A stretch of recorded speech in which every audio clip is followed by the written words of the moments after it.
Exactly. It's just ridiculous. I don't have time for games, ladies and gentlemen. I honestly do not. I have too much going on. I've taken a day here because it's election day, and we're gonna have a fun little It's not stream. your election day, it's our election day. Yeah, well, it is. Your election day is the one that Oh matters. no, your day is Felix Haas Appreciation Day. Our day. Yes. Right, Please appreciate Felix, people. Give him some appreciation and shit. Or GTFO. Yes. Liam, I gotta get the heck out of here because I gotta go. You do it. See you later. If this is true, bring me Ethan Van Sciver. If this is what he said and it was not a joke, bring him to me. What are you talking about? Now. Who? EBS and Malin streamed with him for hours. It's clear to me that Nasser will return with open arms. Oh, you want to get Nasser in here or EVS? No, Ethan. Bring me Ethan and John. Bring them to me now. I'll be live all day. What are you talking about? Who are you? Orange Emperor? That's right. I'm the Orange Tyrant. Bring them to me. I'm online. I'll be online all day. They can tell it to my face. They can say it to my face. I thought that was just absolutely gold, so I thought we would share that. Welcome, everybody. We've got 11 people in here, guys. Hit the thumbs up, thumbs down, whichever you prefer. Share out the link. I've invited Ethan and Mike S. Miller on here, as well as Vic, of course, and we'll see if Mike and Ethan come by. Me and Mike did say we were gonna have a stream today, but he was a little bit busy earlier. And honestly, I don't know if he stopped being busy, but we'll see. We'll see if he comes by. I was trying to work out a time with him earlier, and we'll see. We'll see. I mean, it's been quite a while since I asked him. But anyways, let me catch up with what you guys are saying here in the chat. Of course, everybody should back Lone Star. There's the link here in the chat. It's also in the description. Oh, sweet. Hey, Mike, how's it going? I'm sorry. Did you say you didn't know if I was being honest? No, I said I didn't know if no, I didn't know if you were around is what I was saying. Oh, okay.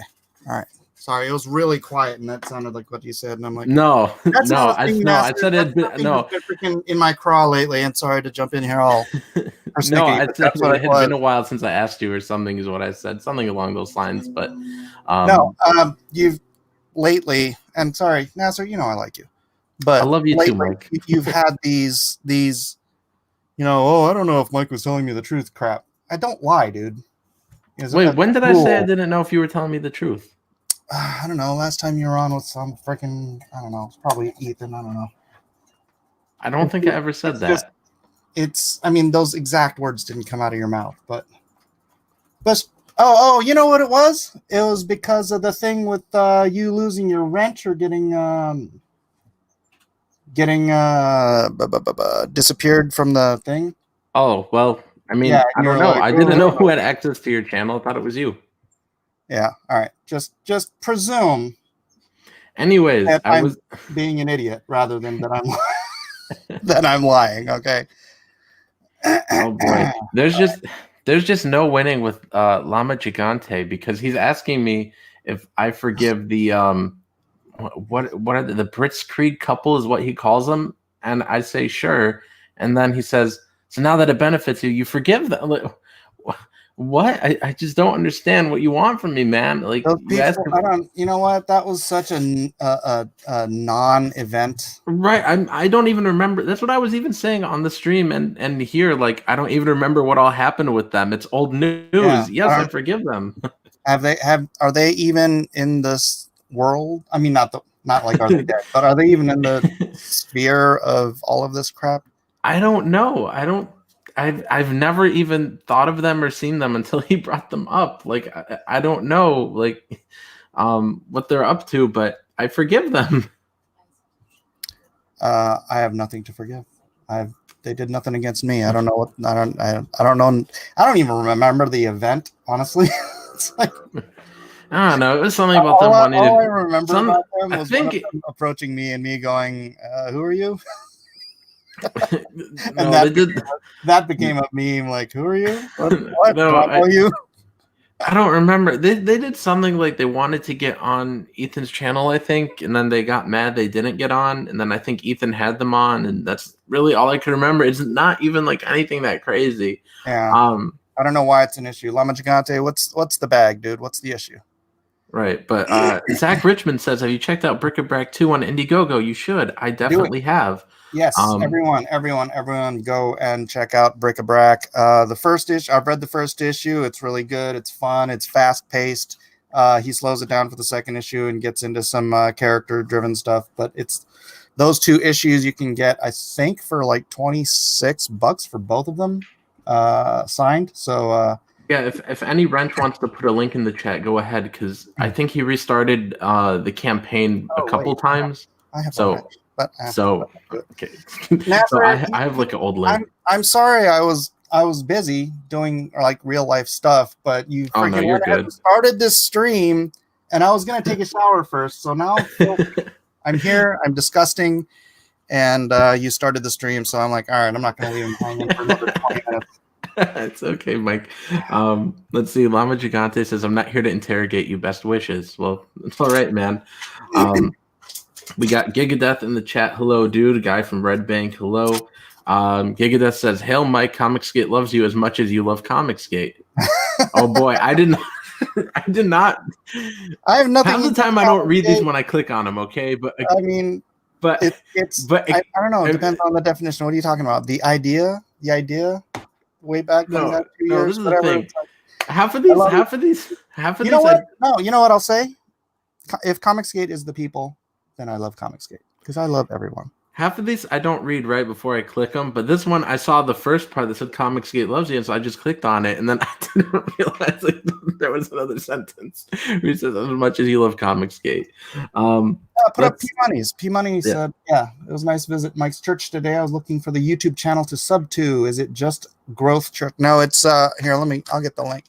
Yeah, because I was at my son had a meeting at church, and so I was there, and I just went ahead and did cross-examinations from the church. Yeah, I caught the end of it.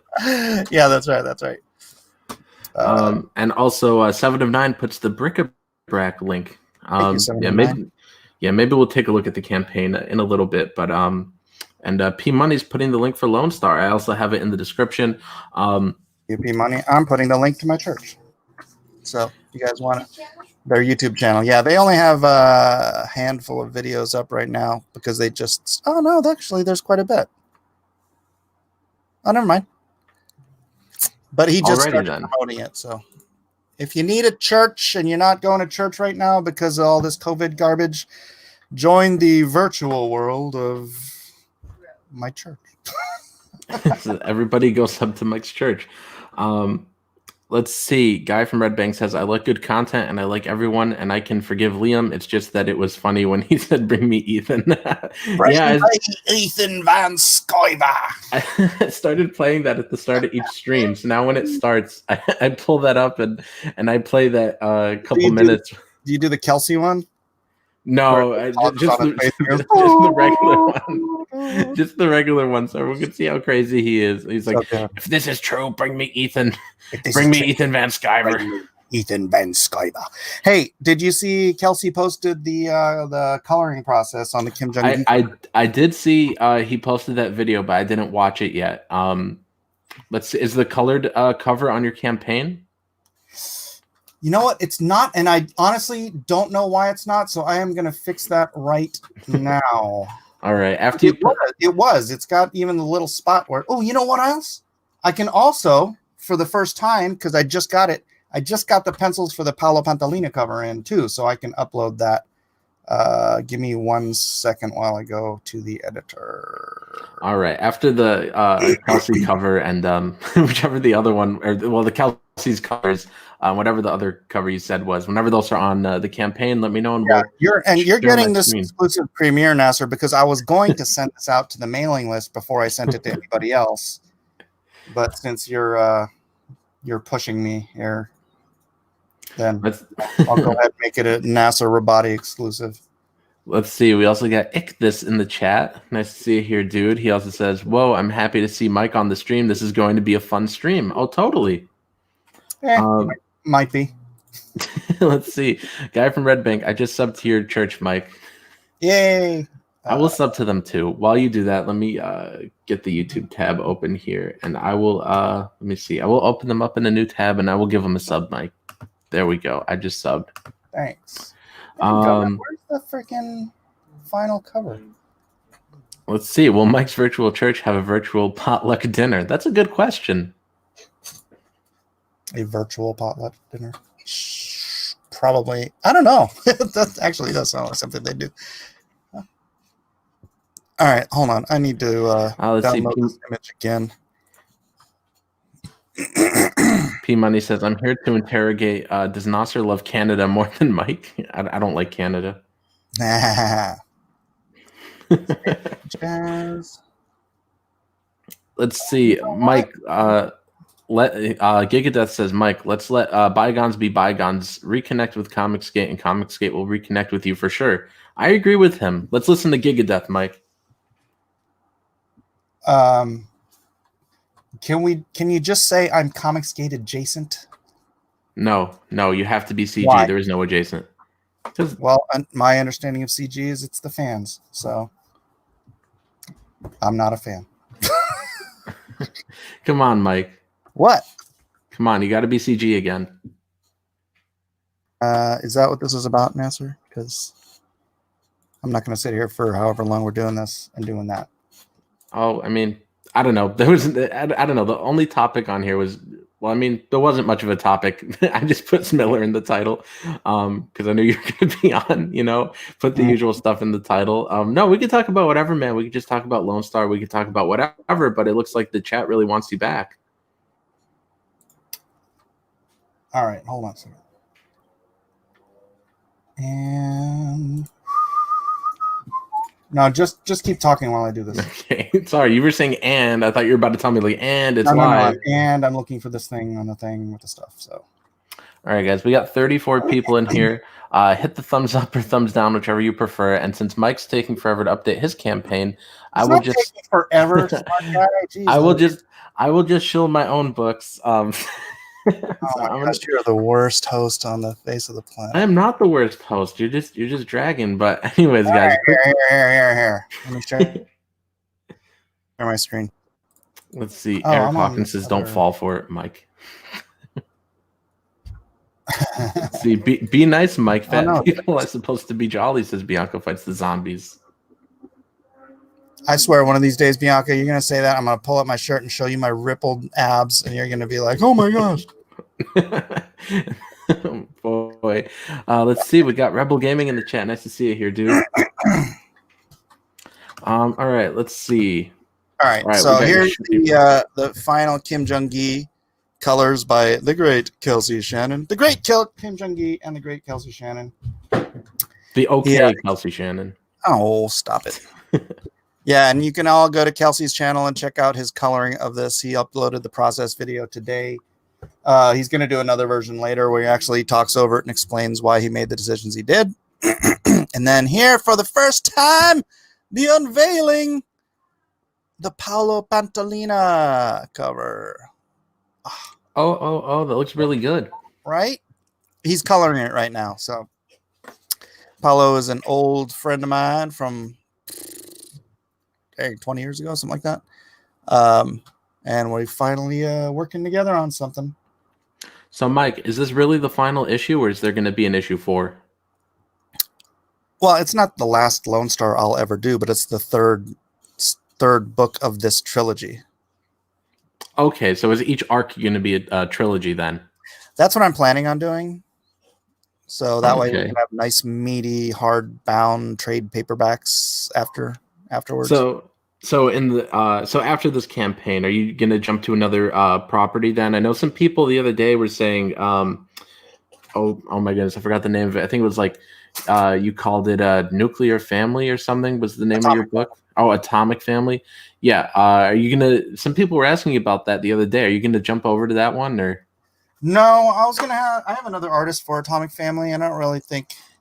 I mean, I could do it, but it'd be like in a much simpler style because I don't want it to be like the super detailed style. I want it to feel more of a family friendly-ish kind of tale. More like you think Honey, I Shrunk the Kids meets The Incredibles type of thing.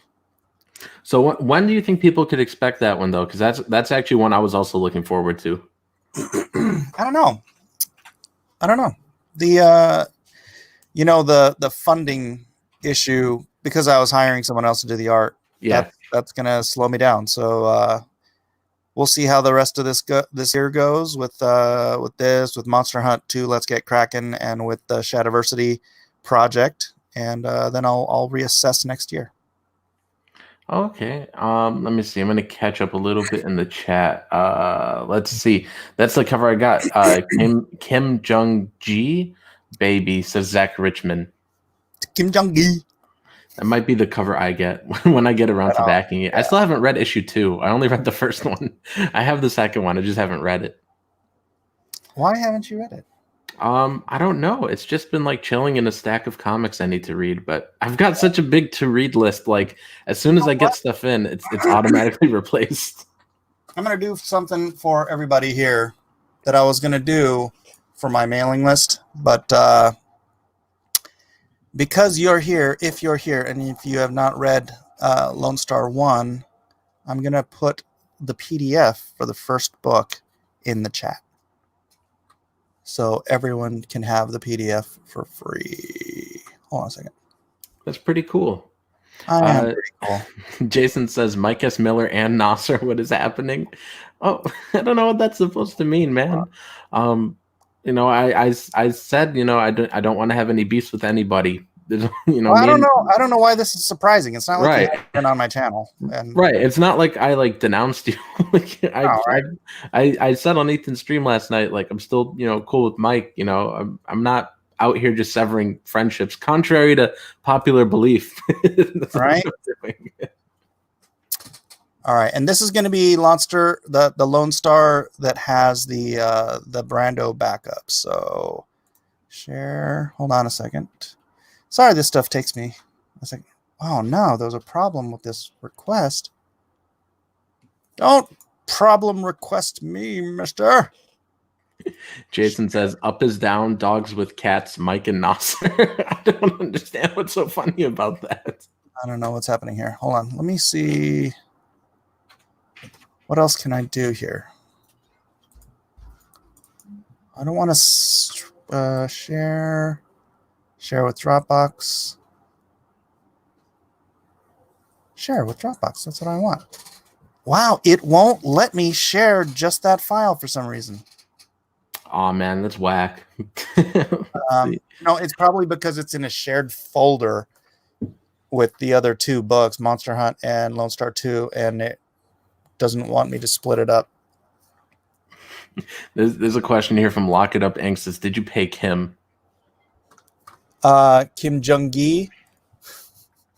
Yeah, no, he delivered it to me for free because he's such a good friend of mine. All right, I'm putting the link again for Lone Star here in the chat. Hold on. Everybody go check it out. Let's see me what and else. Kim, man, we go back. We go way back, like 20 years, buddies from birth. So he's like, yeah, let me just do you a cover for free, man. Jason says, what? Mike's giving away comics for free? Well, if I can get it to work, I feel like I just made a promise, and now I'm having a real hard time delivering because I can't get it to go. Shaggy Cuz says, Shadiversity is a great channel. If you're into medieval weapons, etc., it's a must subscribe. I'm not really into that stuff, but if anybody is, I guess go subscribe. 7 to 9 says, where's Cecil?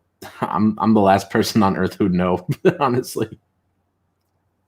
Maybe he finally took that job in Florida. Let's see. Jason says, Mike's boomering this stream already. Yes, that's what I do. Sort of. Let's see. Superfly Ghost says, hey, Nasser. Oops, caps. Hey, man. Nice to see you here. Nice to see Jim O'Reilly in here, too. Says, cats and dogs living together. Total chaos. Let me download these and then re-upload that individual PDF. I think that'll work. Bianca Fights the Zombie says nobody has any beefs. Holding on to hatred is probably prideful, and that is a sin. Absolutely. I don't hate anybody. P Money says, well, the real question, how does Nasser and Mike feel about cherries? I really don't like cherries. Cherries are okay. Not my favorite fruit, though. Oh, this is a good question. Nasser Peace Theater Revival. I don't know. A lot of people have requested that. I want people to do Nasser Peace Theater. A lot of people have requested it. And I don't know. Ethan said maybe, so we'll see. I don't know. But Ethan said no. I heard him. No, last night's stream. He said maybe we'll find a way to bring it back. But you know, if you guys want to do your own Nasser Peace Theater, I am 1,000% for it. If you guys buy my books, you can make any streamer video you want, roasting it, reading it goofily. You guys can do anything you want if you guys buy my books. Do anything you want with them. So you could do your own Nasser Peace Theater. I'll retweet it. You know, if anyone does it. I'm gonna stop sharing this while I try to figure this crap out because I don't want to accidentally show something that I shouldn't be. Let's see. Jason says, P Money, Mike has turned on the first brigade. I have done no such thing, sir. Let's see. I hate everyone, and that's all right. Absolutely, Dirac, it's absolutely all right. Let's see. I don't feel comfortable with the position in that cover where the main bad guy places his knee to Lone Star's weak spot. You know, I think Jungi saw me having him knee Lone Star in the nuts in the book, and he thought that would be funny to do on the cover. So, Zach Richmond says, "I'm trying to find some writing tutorials / resources. Do you have any suggestions?" I'm not quite sure about like tutorials as far as resources. There's a couple good books. There's The Elements of Style by E.B. White, and I forget the other co-author. And there's also Stephen King's book on writing. Most books on writing are pretty pretentious, but I liked those two. I think those are probably your best resources outside of just reading a lot and writing a lot. I think that's the way to go, man. And also Superfly Ghost says, at Mike S. Miller, good luck on your newest book. It looks to be picking up more steam. I sincerely pray and wish the best for you. Thank you very much, Superfly Ghost. I appreciate that. I hope this campaign does great too. Let's see. Jalapeno Milk says, Zach Richmond just read Nasser's books and do the opposite. Haven't heard that one before, man. Like, it's like really? it was funny the first few times, guys, and now it's just like it's such a dead meme. It's like just read his books and do the opposite. Come on, man, you got to give us something new. It says 5 minutes to upload, so I'm re-uploading the PDF and then I'll make it available. Sorry, everybody. I agree with that previous comment, and I know some people don't, but McGee's story is a great book. It's a bit of a tome, and it's kind of dry, but it's like a college course on writing. So, look, if you aren't SJW, you're Comicsgate. Look, Comicsgate, and I won't recant from this because I believed it since about 3 months into Comicsgate. Comicsgate is the fans. If the fans want to support me, then that's up to them. I'm not adorning myself with a label, and honestly, I didn't since that very day. There was one guy in I think it was Vailnid. Vailnid was like the only guy in Comicsgate who noticed that I stopped calling myself Comicsgate. Like, right? I mean, when Ethan left Comicsgate, and I agreed with him that Comicsgate was the fans, except he flip-flopped in like 24 hours, and I did not. So, Comicsgate is the fans. What? It's fact. It's historical fact. Comicsgate is the fans. If the fans choose who they support based on, I would presume, the principles that Comicsgate follows, good comics by good people with good customer service. But you have to be on these shows so that way they can see your book. Really? Yeah, that's how you get it in front of more people, man. Why does that make me comic? Why would that make anybody Comicsgate? Thomas Moria proclaims or Stephanie Renee. Say it would, but Stephanie I'm just Renee saying. proclaims Comicsgate up and down Twitter every single day. He's got the best freaking looking book in Comicsgate from the past year, and I beat it. On my opening weekend. I beat his book that's been out for a freaking month. He's Comicsgate. Where's Comicsgate to support him? Do they know it exists? Has he done networking? Has he gotten on shows? That's the thing. People can't buy it if they don't know about it. Dude, not everybody can't just get on everybody's shows. It's not like some instant magic pill where you hashtag Comicsgate and then suddenly you're part of the big boys club. It's not how it works. I didn't say he'd be part of the big boys club, but I mean, he's got Oh my gosh, freaking show his comic, dude. It's so rad. Well, what is it? I don't even know what it is. Oh my gosh. I'm here promoting Comicsgate books because none of you freaking Comicsgate people care about anything that isn't on Ethan's show. Mike, how are people going to back it if they don't know about it? I thought Comicsgate was a network of people supporting each other. It is, but if they don't know who he is, if he's not reaching out, Exactly how are they going to find it? So then you have to get on Ethan's show in order to benefit. It doesn't have to be Ethan's show. He's been on I don't know. He's been on somebody's show. But show it. It's in the thing. Oh, sorry. I didn't notice you added your screen. It's freaking beautiful. Every day I see posts from him. I'm Comicsgate. Somebody freaking listen to me. I'm Comicsgate, and I have the best looking book in Comicsgate. And look at this. This is like who is this dude? Stefani Renee. Never heard of him. Absolutely gorgeous. His freaking sense of coloring, his illustration. It's like some, Oh, so is this dude he's doing the pencils and inks and the colors? He's doing everything. Look at this stuff. Oh, and I love Comicsgate that is not monster. supporting. I beat this in a weekend, and I'm not Comicsgate. Where are you people? Why aren't you networking this dude? Doing everything you can to promote this dude. This is the kind of quality that you should be promoting. Oh boy, let's get the link to this in the chat. Oh, it looks like Seriously. we already have someone posting it here. 7 to 9 posted it. Everybody go back this book. It looks fantastic. Thank you, Nasser. I feel like we've got 55. See, that's my thing. Is I want to promote quality. I don't care that he's Comicsgate or that he's saying this is such a great looking book, and I beat it in a weekend. Me on the outside looking in with nobody, Come on, Comicsgate. Show me how much power you have. We've got about 55 people in here, guys. Hit the thumbs up, thumbs down, whichever you prefer, and share out the link to this stream. Let's get some more people in here. And Bianca Fights the Zombie says advertising is 99% of sales. That's exactly it. Let's see. You know what? People don't. Rainbow says, I'm just saying, dude, you can't just say you're Comicsgate and then there's a magic pill and everything just falls in your lap. You have to get on. Sorry, you have to get on Ethan's show. You can get on.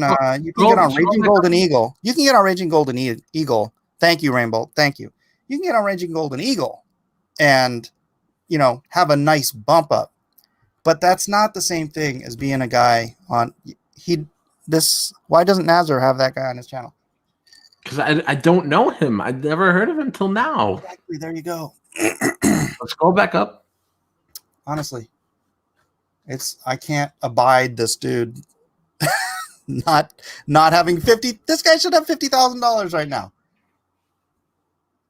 Look at that gorilla, man. I really dig it. I really dig this art. Rad. This art looks incredible.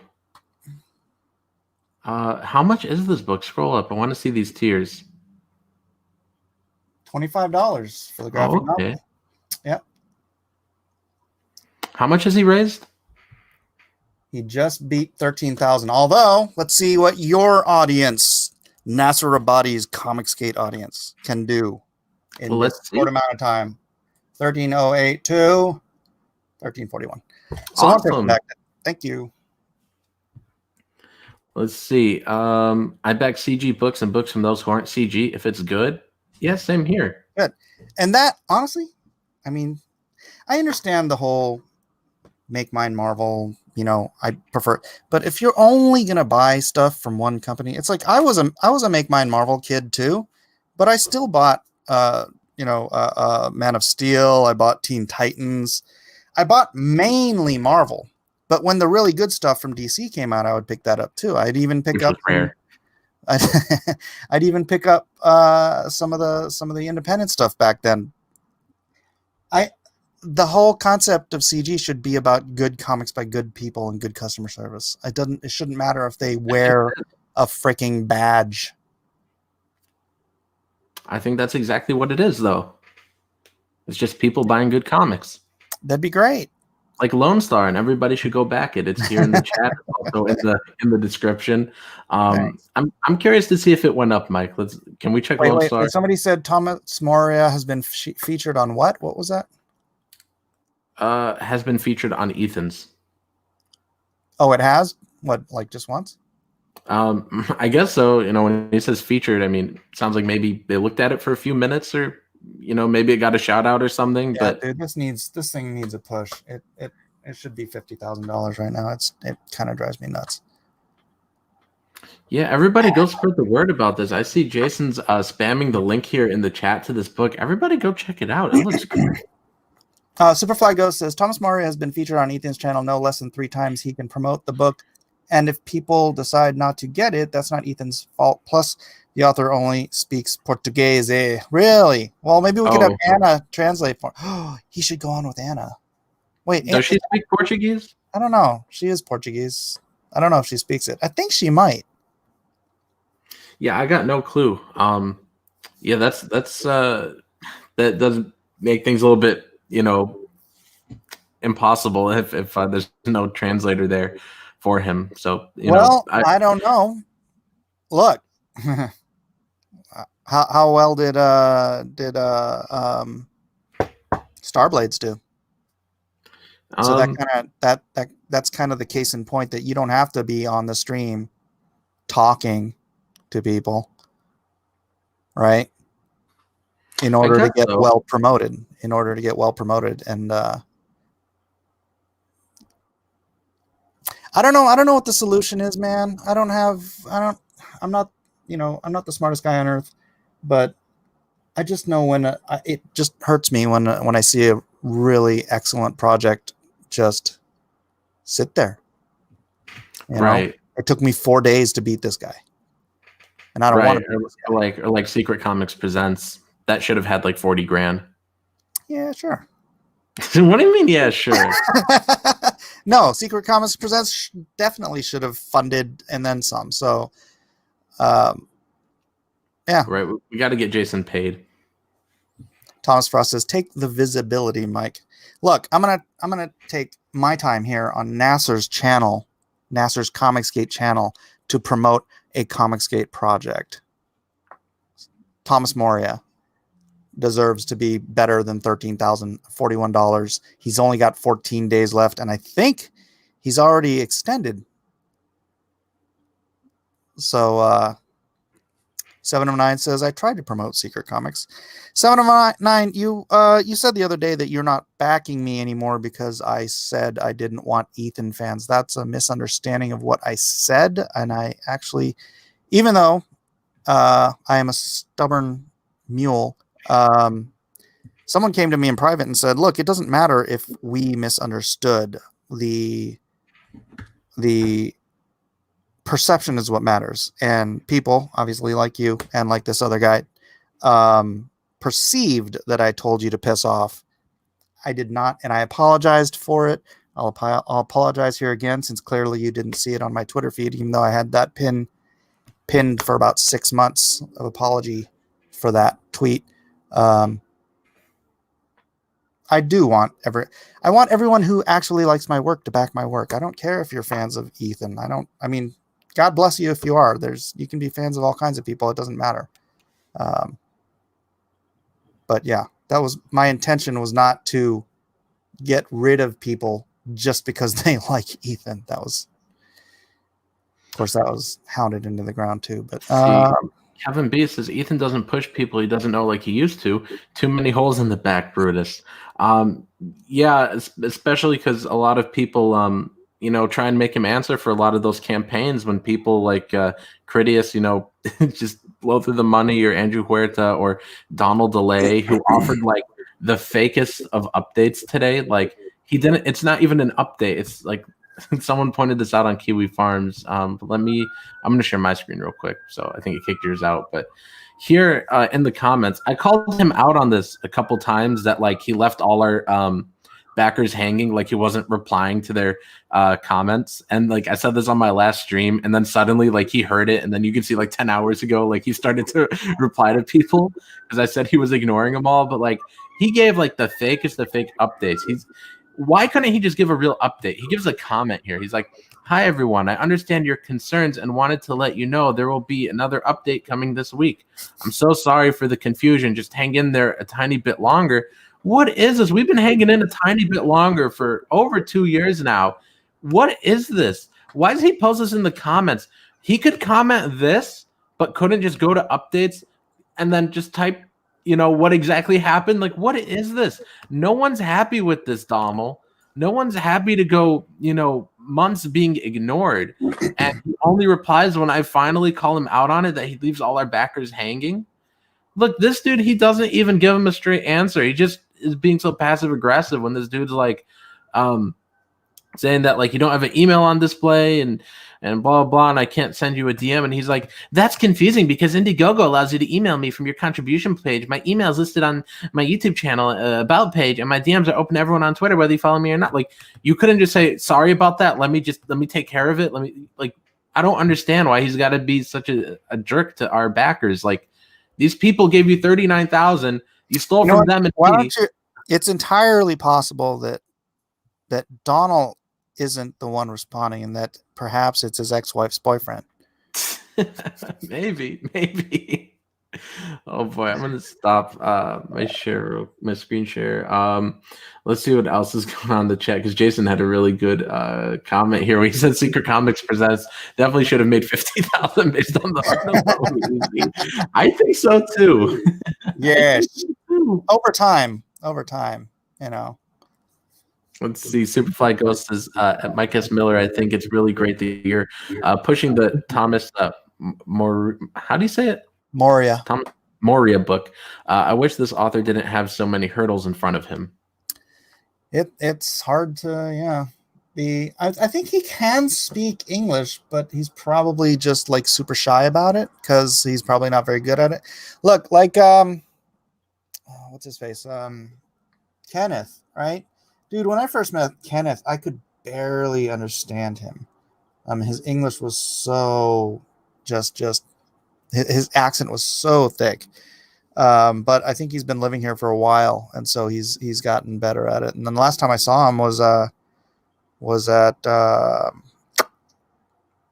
con in San Antonio a couple of years ago, and that's when I was talking to him about Comicsgate then. But I knew about that a long time ago. Long time ago. But yeah, I haven't heard him on screen lately. Does he speak fluently now? I don't really know. Oh. Jason says, where's my comic book Donald? Central Scrutinizer says, have you considered hiring some independent Italian businessmen to get your money from Donald? Well, I don't know. Does the lawyer need to be Italian? Let's see what else is going on. I've spammed that 3 times now. Read it. Sorry, I don't see anything from you. I'm scrolling back, dude. I don't see it. I'm scrolling back way far, dude, and I don't see anything else from you. That's like the first chat I see from you. Keep in mind, YouTube does have some algorithm now that's like deleting comments if they have certain words. Like, let me open up the YouTube tab and see if I don't know. I don't see anything from you when I open up the YouTube tab. So I don't know if you got censored by YouTube or what happened, dude. Let me scroll back. No, I don't see anything from you, dude. I'm scrolling and scrolling. So I don't know if YouTube like censored you or something, dude. But yeah, I don't know what you said, man. Kudos to both of you for having this discussion. Important stuff. Bianca Fights the Zombie says, I love Donald, but he is like 2 fat units of Mike Miller diet. Imagine actually liking Donald. I don't understand how anyone could actually type. I like Donald. I like Donald. Like you like getting, you like getting your money stolen. You like people that steal money. I tried to help him at the beginning. I tried to give him some artistic critiques. Were you on that episode? Yes, I remember that. I remember that. He's like, I really love Mike's art, and like, let's show him these pages of Brutus. Let's see his feedback. And I was on that stream where you looked at our pages and you looked at like the spaceship and you're like, no, you could draw it this way and do this here and there. Like I remember that. Yeah. Yeah. It looked like he listened. He did listen. He did listen to your critiques. But he just didn't put out the book. Like he stole from me and everybody. It's you know what? It's not even it being late. It's the constant lying about it that gets me. Right. When he's like, there was this biblical storm that ruined all the books. Like there was a flood. Like there were frogs were coming out of the river. Like when you get your books, aren't they packaged like it was so a tornado? well? A tornado touched down right on top of my books and took them all to Oz. Or aren't your books packaged so well that like you could throw them into like the ocean and nothing would happen? Like when I get mine from my printer, they're first of all they've got plastic wrap around them, and then they're put into these gigantic bubble mailers, and those are glued shut, and then they're put into the big cardboard. My books come on pallets because there's thousands and thousands and thousands of them. And they're delivered by truck from the printer to my front door. All right, but I mean, he's getting them in boxes, and so when you get them in like the boxes and he said he had a pallet, right? Well, he posted pictures of boxes though. But didn't he say they all? It was a pallet of boxes, and then he just left them out in the rain or something like that. No, he said like. I don't remember his excuses. No, he said was. Hey guys, there's an address where all my mail usually goes to because our addresses are similar. And the books didn't show up even though it said delivered. So I didn't think to check there, but I called the printer and they didn't know where it was because, they're not omniscient. So they couldn't see where the package went. And then like it totally like rained really crazy. And then so the books were left outside because, the place where they delivered it was just like, yeah, sure, you could leave all these here. And then and he's like, and so they all got ruined in the rain. No pictures though. So now I'm going with China. And then he like made up like, I don't know. He was so weird. He's like, I'm going with China. Like I should have done the whole time because I guess books from China are waterproof. And then like weeks later, he's like, oh, I didn't order it yet, guys, because there's actually I'm surprised he was like, didn't you guys hear about that ship that went down in the China Sea? That had my books on it. But then he's like, there's actually an error where some word bubbles will get lost in the spine, so I actually got to fix them. So printing's delayed again. And like, I was like, what? Wouldn't you have caught that the first time if you supposedly already printed it the first time? I'm sorry, but that. I mean, lie after lie after lie. Just own up, dude. You freaking spent the money. You can't pay Nasser. You can't pay for printing. You have to get a job at McDonald's. Right. Or you eat all their profits. Cult Film Video says, I didn't back Cash Grab because I'm waiting on Cash Grab. Maybe Donald can have his wife's boyfriend fulfill it like he does. Come on. Oh, boy. Cash Grab. I think Cecil was looking for an artist with experience in cash grabbing. That was, yeah. Cecil hiring Donald was a mistake. Shaggy Cuz says he's doing all right for his first book. A lot of creators would be ecstatic to raise $13,000. I'd be over the moon. Yeah, I just think the quality. I just look at the quality of this book, and I'm like, man, that thing should be at $50,000. Jim O'Reilly says, even if CG is only an Ethan fan group, doesn't it make sense to want to share those fans as well, just from a business standpoint? Mike, do you think you could ever patch things with Ethan? I mean, never say never, but I'm not interested. And frankly, dude, if it's a fan base that can be turned off of backing a project because I'm not friends with somebody, then that's not a real fan base, right? If people aren't backing it because they want my book, then they're not reading it. and Well, they're not going to continue backing it. Well, I and think most of them don't even know about it because you're just not there on stream. Like, don't you see, like, from a marketing perspective and from a business standpoint, like he's saying, like, you know what? No, that's like, not accurate, because if how many thousands and thousands and thousands of people were watching Ethan's show over the span of the last night, and I mean, I can't say he barely moved that thing $500. The stream got taken down. I know, but he had, like, I don't know, 1,500, 2,000 people watching the entire show, and those people circulate. So by the end of that, sure, was probably people want to see you on there talking, interact with you, get to know you. No. You just said your argument was they didn't know about it. Now they know about it. But not every single fan, and there's other topics too on that stream. Dude, you know how many people? It was the majority of the stream. I watched quite a bit of it. You know how many people that backed Stardust didn't even know about Trixie, and that was promoted on Ethan's channel? Like, I've had a bunch of people that have been like, yeah, man, you got any other comics after Stardust? And I was like, yeah, there was Trixie. And they're like, oh, I didn't know about this. Like, there's so many people that just don't know, even when you're around. Like, not everybody, is automatically going to know.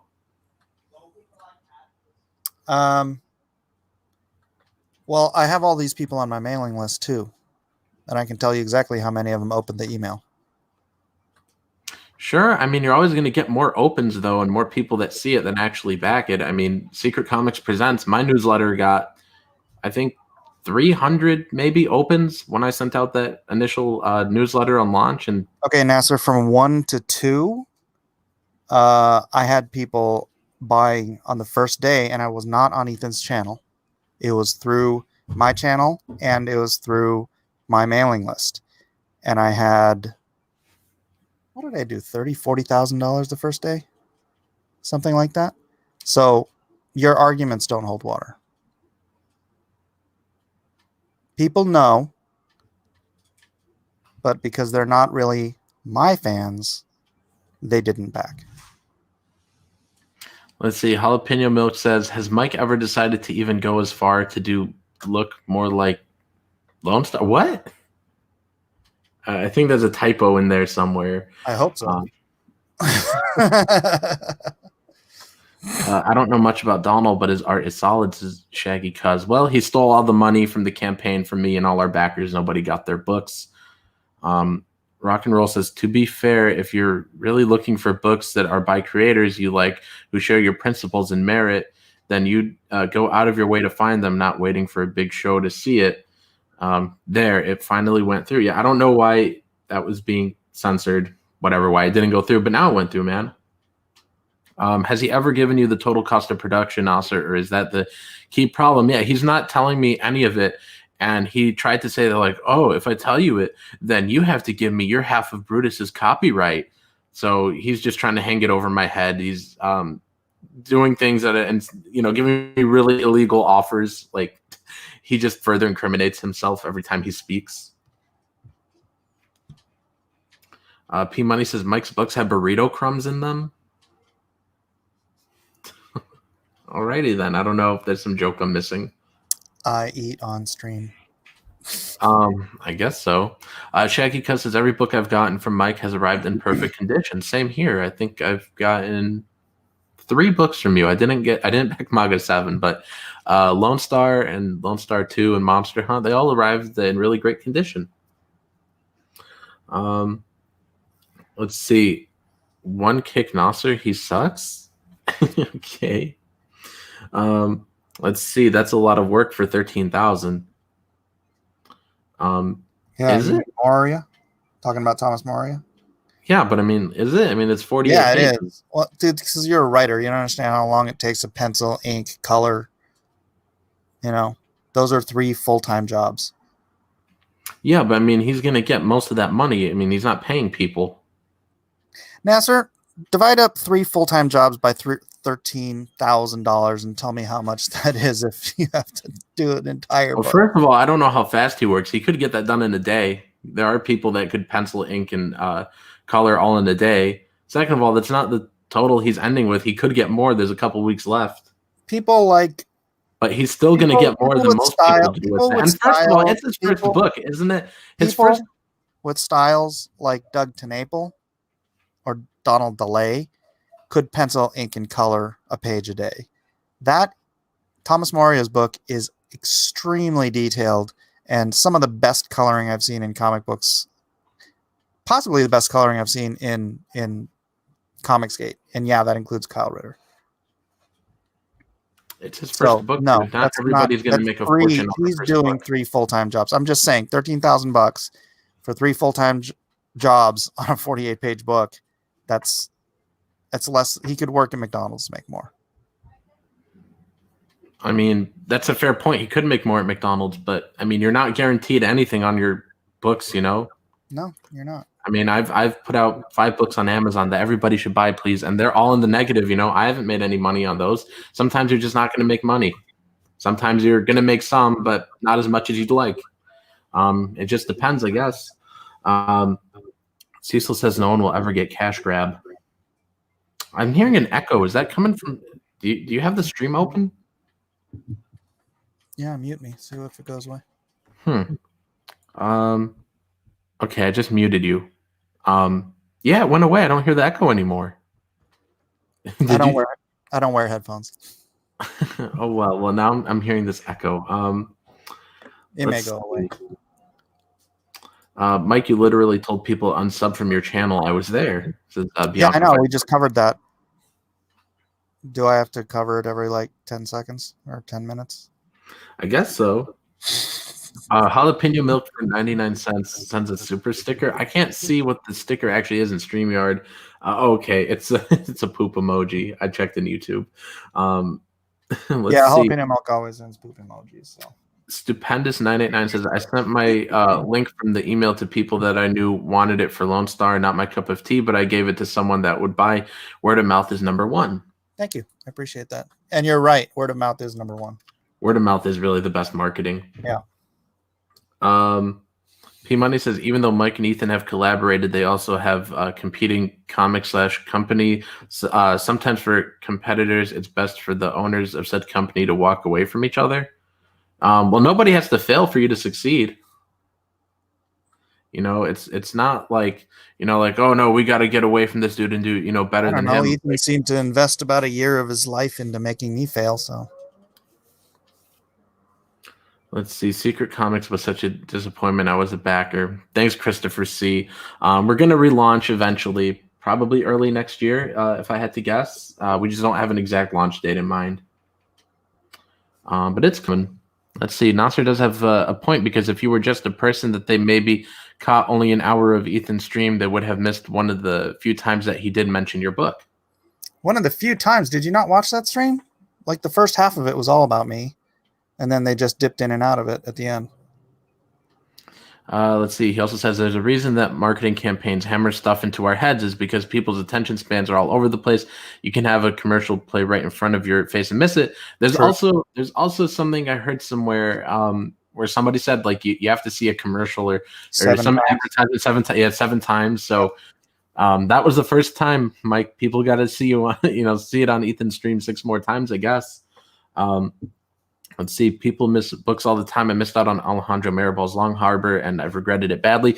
Yeah, I missed out on that one too, weirdly enough, because that was one I was promoting, and I had him on the channel, and I was just retweeting it and seeing the art so much that I just thought I backed it because I'd planned to, and I never realized I didn't. When it was over, I realized, wait, I never I can't. And that's one of those projects where it'll come when it comes. Mirabal's art is phenomenal, so I don't even care. I back that thing, and when it gets here, it gets here. I don't even think about it, honestly, with anything that I've backed, and when something shows up, I'm like, oh hey, look at that. We've got 80 people in here, guys. Hit the thumbs up or thumbs down, whichever you prefer, and everybody check out Lone Star. I'm putting it here in the chat again. It's also in the description. Mike, you should share your screen again so we can take another look at it. Jason says, fight. Oh, this channel's not about fighting. Hold on, I gotta close a bunch of this Unless stuff. you guys want it. I don't want to accidentally open something. Give me a second. Central Scrutinizer says, do you realize how much effort it takes to pencil and ink an entire page in a day? With that level of detail, Nasser, the man would be going blind and insane. He doesn't know. He doesn't understand. Well, I mean, I've seen an interview with Todd McFarlane where I think he said after I think it was John Byrne said he penciled like 3 pages a day. Like Todd McFarlane decided to do that, so it's possible. No, I mean, me too. I can pencil 3 pages a day. I used to do it all the time, but that's not standard practice. John Byrne, myself, guys that can do that, we are 1 in 1,000. Most people, yeah, you can pencil 1 page a day. You know what you just reminded me of was this one story you told us about. I forget the issue, but you said like your deadline was like X-Force 92. X-Force 92. Remind us what was the story about that one again? My editor called me up and told me, well, actually, he gave me the book, and then, I was halfway through the book, and I was like, how much time do we have left on this? And he says 2 weeks. And then, so I was working on it, and then he called me back, and he's like,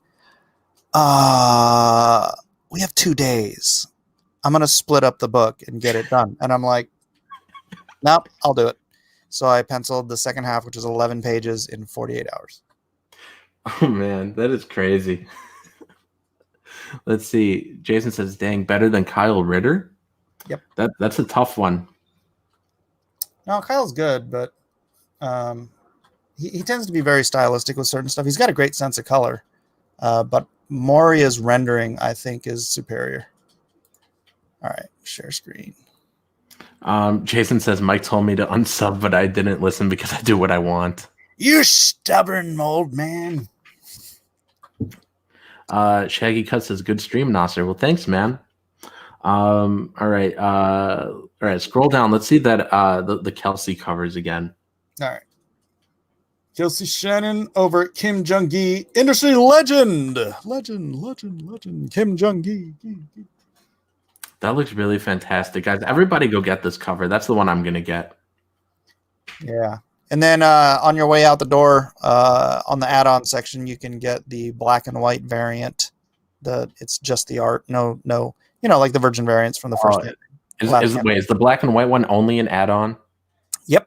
Oh, I actually would have preferred it in black and white, and that's nothing against Kelsey. I just prefer all art in black and white. Well, you can get them all in black and white. No, I'm only going to get one. I'm only going to get one. I guess I'll get the colored one, unless you want to switch it out for me whenever you send my package. Send me the black and white. I'd probably forget. It's okay. I'm not going to complain. It's still a really good cover either way, but I really do prefer black and white art. I don't know. I just like it more. Yeah, and the Kim Jung-gi black and white is freaking dope. Here, hold on. Let me bring it up. Yeah, Jason says, why are Mike and Ethan competitors? I buy comics for tons of different folks. Oh, that makes us all. I'm a competitor of Nasser. Anyone who makes a comic is a competitor to anyone else who makes a comic. That's just the business. There we go. Guy from Red Bank says, I'm still waiting for Long Harbor, but Nasser, if you want, I can send you the comic. Well, thanks, man. You don't have to do that, though. I told Alejandro I'm going to buy it whenever they finally go to print. I talked to him the other day, but thank you, man. Oh, that looks really cool. Yeah. I really love it. The man is a master with a brush. Let's see. Matt Fowler says, good quality books, Phil, all the time. Look at both my books. I don't know how to say this. Seicho? Seicho 66 and Prospectors. Quality doesn't equal financial success. That's also a really good point. It's true, Matt. And I pushed your book as much as I could on my channel too. So, Matt, I really didn't see much of your books, but whenever you launch again, just let me know. I'll share them. Jason says, John Byrne, Jack Kirby, Mike S. Miller, 3-page a day club. If only Jason were in that club too. Yeah, but that's the penciling part. It's like the inking grinds me to a halt because it's like so detailed, so fastidious. It's so time consuming that I could only pencil and ink 1 page a day. But if I were to step back and say, and I've thought about doing this because Walden Wong really wants to work with me on something. I thought about just stepping back on a project and penciling it and letting Walden ink it, and I could get a 48-page book done in a month, and then just leave it to him to do all the inks. I remember in some of our earliest streams together a couple of years ago, like you would have your camera like it is now. We couldn't see what you were drawing, but you'd be like, "Yeah, I'm starting a page right now," and then like an hour later, you'd lift it up, and it was really like tight penciled page, and I thought you were trolling. I was like, "No way, he just did that in an hour." It wouldn't have been tight. It would have been like breakdowns. No, like I've seen you like like a 2-hour, 3-hour stream goes by, and then you're just you've got like your tight pencils by the end of it. Yeah. Well, here I did on Drawn and Quartered last week. I did. Well, actually, you know what? I did this. This is the Dame Drops cover. Let me enlarge it on you. There you go. I did this live while I was streaming pencils and inks in 4 hours. It looks really good. Yeah, this is the Badlands Chugs cover for the Dame Drops book for Antonio and Kanan. Okay, I actually don't know what that book is, but I mean, at least I really dig this cover you did. Yeah, it's a Rob Liefeld homage, in case you can't tell. Oh, okay. The Juggernaut X-Force cover, remember? Yeah, and after you pointed out, yes, I know what you mean. But initially, when I looked, time I've ever done an homage of a Rob Liefeld piece. Right. So this is available. Their campaign launches on Wednesday on Antonio's channel, and Badlands Chugs is actually going to be on the stream. So if you don't know who he is, he's a dude chugs like gallons of stuff, and he's got like 2.4 million subs on YouTube. Oof. Yeah. And then Dame Drops has, I think, 1.4 million subs. And it's it's actually his comic, but Badlands is a friend of his, and so he wanted to help out, and so they did a backup story with him, and so I did the cover with that's Badlands, that's Dame Drops, and so yeah, that launches on Antonio's channel on Wednesday. I'll be there. Cool. So. All right, and then I took it off you, so now it's back on this wonderful cover you're showing us here. Let me see. Stupid Newfie says, still waiting on Long Harbor. He posts art updates semi-regularly, and they look amazing. I'll gladly give the dude any time he needs. Yeah, that's the thing, is like if you're posting updates regularly, I mean, we all prefer not to be late, but if you're going to be late, then just keep in touch with people. Like, don't be like Dommel and just lie. Like, actually show people the progress. Let them know what's happening. Yeah, whatever it is, don't lie. Even if it's something you screwed up on, just own the screw up and explain, look, I screwed up, this will be 2 more weeks, whatever more weeks, and just be honest with people. It's not that hard, as long as people aren't lying about you, which that does get difficult. Yeah. Zeno says, it's cool to see talented artists on your stream, Nasser. You can learn a lot from Mike. I'm still trying to convince Mike to work with me one of these days. Like, we'll make a comic together. I was waiting to see I was waiting to see your reaction. Oh boy. Maybe at the very least I'll get a cover from you one of these days. Oh, yeah, probably. And maybe with one of actually, I'll talk to you about it after the stream. Probably. I actually think I know which one I'd like you to do a cover for. But I don't know when it's going to actually happen. But let's see. P Money says, if you ask me to draw superheroes in a Canadian snowstorm, I can do 100 drawings in a second. Yeah, there was an issue of Alpha Flight very similar to that.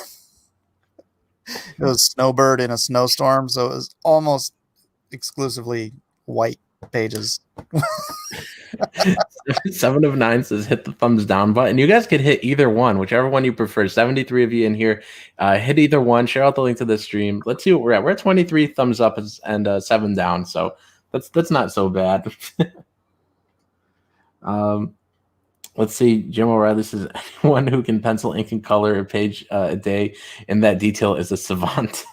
It's true. It's true. Like Kim Jong-gi probably could. That dude blows through stuff, man. He did this whole cover in inks in 2 hours. I have it on my channel. You can see the video.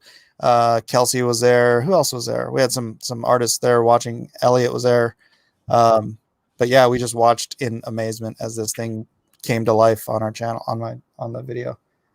So Ethan anyway, says Mike is a cautionary tale. Of course, you can learn from him. Of course, please do learn from my mistakes, ladies and gentlemen. That is wisdom, learning from other people's mistakes. Can we get Ethan on here? I'd rather not. Here's Sure? these are not final colors for the final fight cover. This is the Kari Evans cover. Kari is an old friend of mine, but he's one of the best artists who ever worked in comics. Unfortunately, he works mostly in video games because there's no money in comics. Right. So, and then here, not final colors, but this is the Fallen Angel cover, which is doing the homage to the John Byrne. I think is it 263 or something? No, one. So the number. I can't remember the number. I have a question about this. So, in what ways is she hurt? I don't want to show. You didn't even read issue 2, dude. That's true. I did. Well, okay, if you read issue 2, you'd know why I don't want to show it. All right, then. I haven't read issue 2, but I will eventually. Jason says X-Men 136. 136. Thank you, Jason. 7 to 9 says it's your channel. You can do what you want. Well, I mean, I just wanted to ask. Yeah, he's trying to be polite. And then there it is. The Paolo Pantalina cover delivered today, exclusively revealed here on Nasser Rabadi. Jim O'Reilly says, get Ethan on, but keep it civil and don't discuss the past, just what's going on now and future. Would you be down for that? No, because it'll devolve. No, come on. What if we just it will devolve. Ethan says her feelings are hurt. I'll make sure it doesn't devolve, Mike. Really? What are you gonna do? How are you gonna do that? Because we'll just talk about, like he said, like, let me pull it back up. Just talk about what's going on now and future. We'll just talk about our books. Come on, Mike. Oh, look, Superfly goes. He wants us to work it out, and that's what it's gonna turn into. It's like, just come back, Mike. Just come back, man. Well, there'd be nothing wrong with that. Let's see. But let me read his chat. He says, perfect. I was just saying I wasn't an EVS apologist. He's a man. Mike's a man. You two work it out. Central Scrutinizer said, get Liam on too. Let's see if it devolves. Cut the stream. But this is wait. This is gold. Mike believes in evolution now. Let's see. I don't get it. Because you said devolve. Oh. I do believe in the word evolution. It does have a meaning. Rock and roll says Nasser learned the power to kick people if it begins to devolve.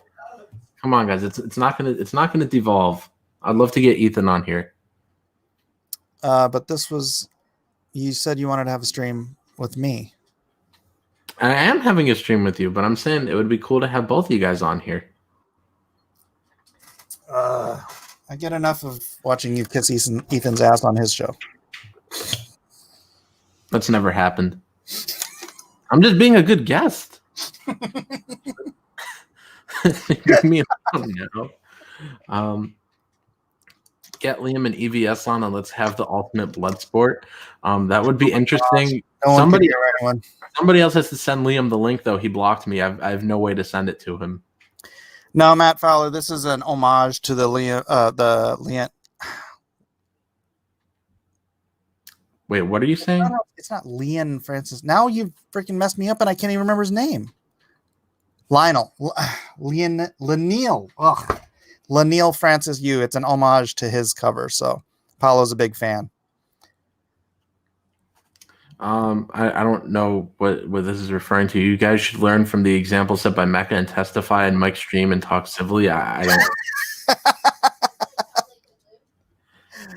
No, Mecca and Testify don't care for each other, and they came on the other night, and it started devolving into an argument again, so I ended the stream. Okay, here. Ethan says, I'm willing to come on and talk comics with Mike and Nasser. It doesn't have to get emotional. Fine, whatever. Okay, Ethan, you can come on, man. Let's see. Tack Loves Art says Nasser kissed the ring, not expletive Mike. That's true. It was just the ring. It wasn't his butt. That's adorable. Everybody's laughing at how emotional. that was absolutely goldy. People are saying mommy and daddy. There's let's see, a clap emoji. We got a yes.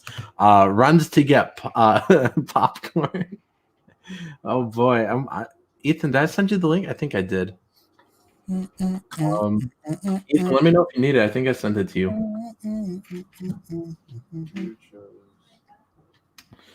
Elijah's saying I chose poorly.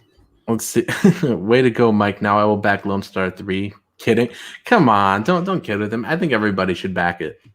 I'm putting the link again for Lone Star here in the chat. It's also down in the description.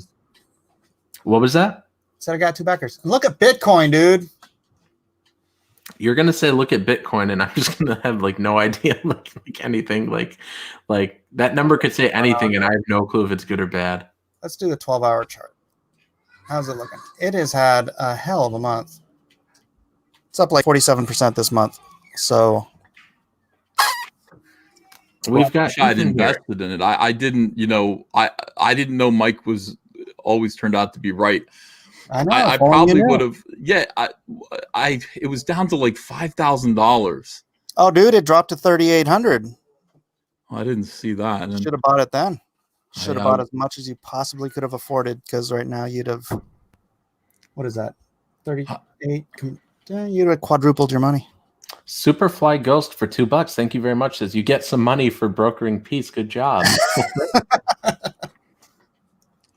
Let's not say peace. Let's say truce. Ethan, how are you, man? How's your day going? Good. I just put up another video. I got a tip from somebody, and I don't know if this is true or not, but I got a tip that DC Comics was going to cease publishing paper comics in June of next year. Oh, they put a date on it? I heard something about that too. Yeah, so I just put that in my video, and it makes sense. I mean, what they're doing right, and also there's going to be a new round of firings in January, which makes sense because it's like every 3 months they're having a new bloodbath, right? So January they're going to do something, and then I guess they're going to kill the comic line. Yeah, there's rumors that AT&T's selling CNN too. So did you see that? I was watching Newsmax, and they had a guy talking about. It sounded like he was talking about DC Comics because he was talking about everything that I say, and Elliott hedge fund, and the fact that AT&T is $150 billion in debt and looking to just divest itself of all of its extracurricular shit. Yeah. So it's funny, CNN is in the same situation as DC Comics, and trash. Yeah. So you have to kind of laugh a little bit. The video that I made just now that I posted was about Andy Corey, because Andy Corey had his final day this week. I don't know that person. Well, he's an editor, Mike. He hired. So you remember New? Okay, well, let's put it in a frame of context for you. He's the guy who had the bright idea to do that book about Jesus Christ being a failure, and working with a Superman stand-in to learn how to be a good savior. Right. A book that ended up getting over. I thought it was just 500,000 Christians. Signed a petition. The DC not in DC Comics. Please, weird. Not fans of blasphemy. Don't insult. Don't insult our religion, please. DC Comics. There's 500,000. We're more people than have bought your comics in 30 years, but we're paying attention to this. Please don't insult us. And that was Andy Corey. He also hired Zoe Quinn. He's responsible for Robbie Rodriguez and the Anus picture. So he's the head of the snake. No, I don't think he's the head of the snake, but I think he is. He was a well-placed SJW within the industry, and they all knew it. He was tipping people off. I think that he was the source of a lot of the stuff that reached Rich Johnson. I think he was kind of an inside plant. He's not the head of the snake, but I feel like they're all pretty much snakes. Like they all just got to go. Yeah, I mean, of course, Stan DiDio was the head of the snake, as it were. They got rid of him, a year ago, and then 2 months ago they got, or 2 weeks ago they got rid of John Nee, who was in the exact same position as Dan DiDio over at Marvel. So we're going to be seeing a Marvel Comics bloodbath shortly. And I'm telling you, I've got my popcorn popper out, air popped, Mike. Air popped popcorns. You forgot how good it is when it's not microwave. Microwave popcorn is garbage. Burned. Get real butter. Dude, Hank got let go, and that hurt. Because he's a good guy. That was a while ago. That was in the last round. Tungsten he was pretty high up, and I was, everybody's going. I don't know the people's politics up there. I know Hank's, but I don't know, the other people's politics. I don't even know Jim's politics. I think Jim is relatively conservative, but Jim hates us. Mike, I know you don't consider yourself Comicsgate, but include yourself in this. Oh, Jim's hated me much longer than he's hated any of you. Okay. He hates Comicsgate. Wait, he hates us. I remember one time I saw Jim I had just moved back to San Diego from Texas, and I saw him at San Diego, and he's like, Mike. I'm like, yeah. And he's like, I heard you moved back to San Diego. I'm like, yep. He's all, I thought I felt a disturbance in the force. Boy, I want to read the super chat real quick. Tungsten EXC, thank you for $5. This is surreal. Nasser, Ethan, and Mike on the same stream. Now all we need is John. Yeah, I just sent John the link after I read this. So we'll see. We'll see if we can get Malin on here. Malin Militia. And also Superfly Ghost says, OMG, 3 of them sitting here conversing like normal people. I'm actually getting a little choked up. I may shed a tear of joy. Now, Nasser, why did you go back to Malin Militia? Because Malin was absolutely right about everything. Was he right about Bitcoin? I don't really know anything about Bitcoin. I'll tell you right now, he was not. So he was not right about everything, Nasser. Rainbow, thank you for $10. Says kudos to Nasser for bringing together a classic stream. Thank you very much for your super chat, man. Hey, I remember this. It's $6,000, Mike. Sell it and take your profit. No, well, it's $6,000. You weren't making a profit. You bought in at $8,000. But I understood what it was, and so I held. Yeah. Do you think it's going to go past 20 at this point? It'll be 100,000 at least by the end of next year. Woof! Wow. Did you sell or did you hang on to your Bitcoin? I bought more. Wow. Magnificent. Rock and Roll says Nasser's managed to accomplish what Liam couldn't do, bring peace. There's no peace here. We're having a conversation. It is the Eagles got together. They did a concert. They didn't like each other, but it's business. And ultimately it's about making money and it's about making people happy. When Mike was on my stream with me and John Malin, Mike was making people happy, everyone except for himself. But he was making a lot of money. And that's ultimately, that's what business should be about. Business should be about Mike making his fans happy and Mike making money. That's what we're concerned about. Yep. Jim O'Reilly requests a Nasser Peace Theater. I don't know if you want to do one on the stream. No. Okay, not on the stream. We're not prepared. But let's see. The Mike laugh is a gift from the angels, but not when it comes from Mike. Yeah. Well, maybe then. Okay, let's see. We got a P Money for Canadian 279 says back Cyberfrog 2 and Lone Star 2 both have cool art.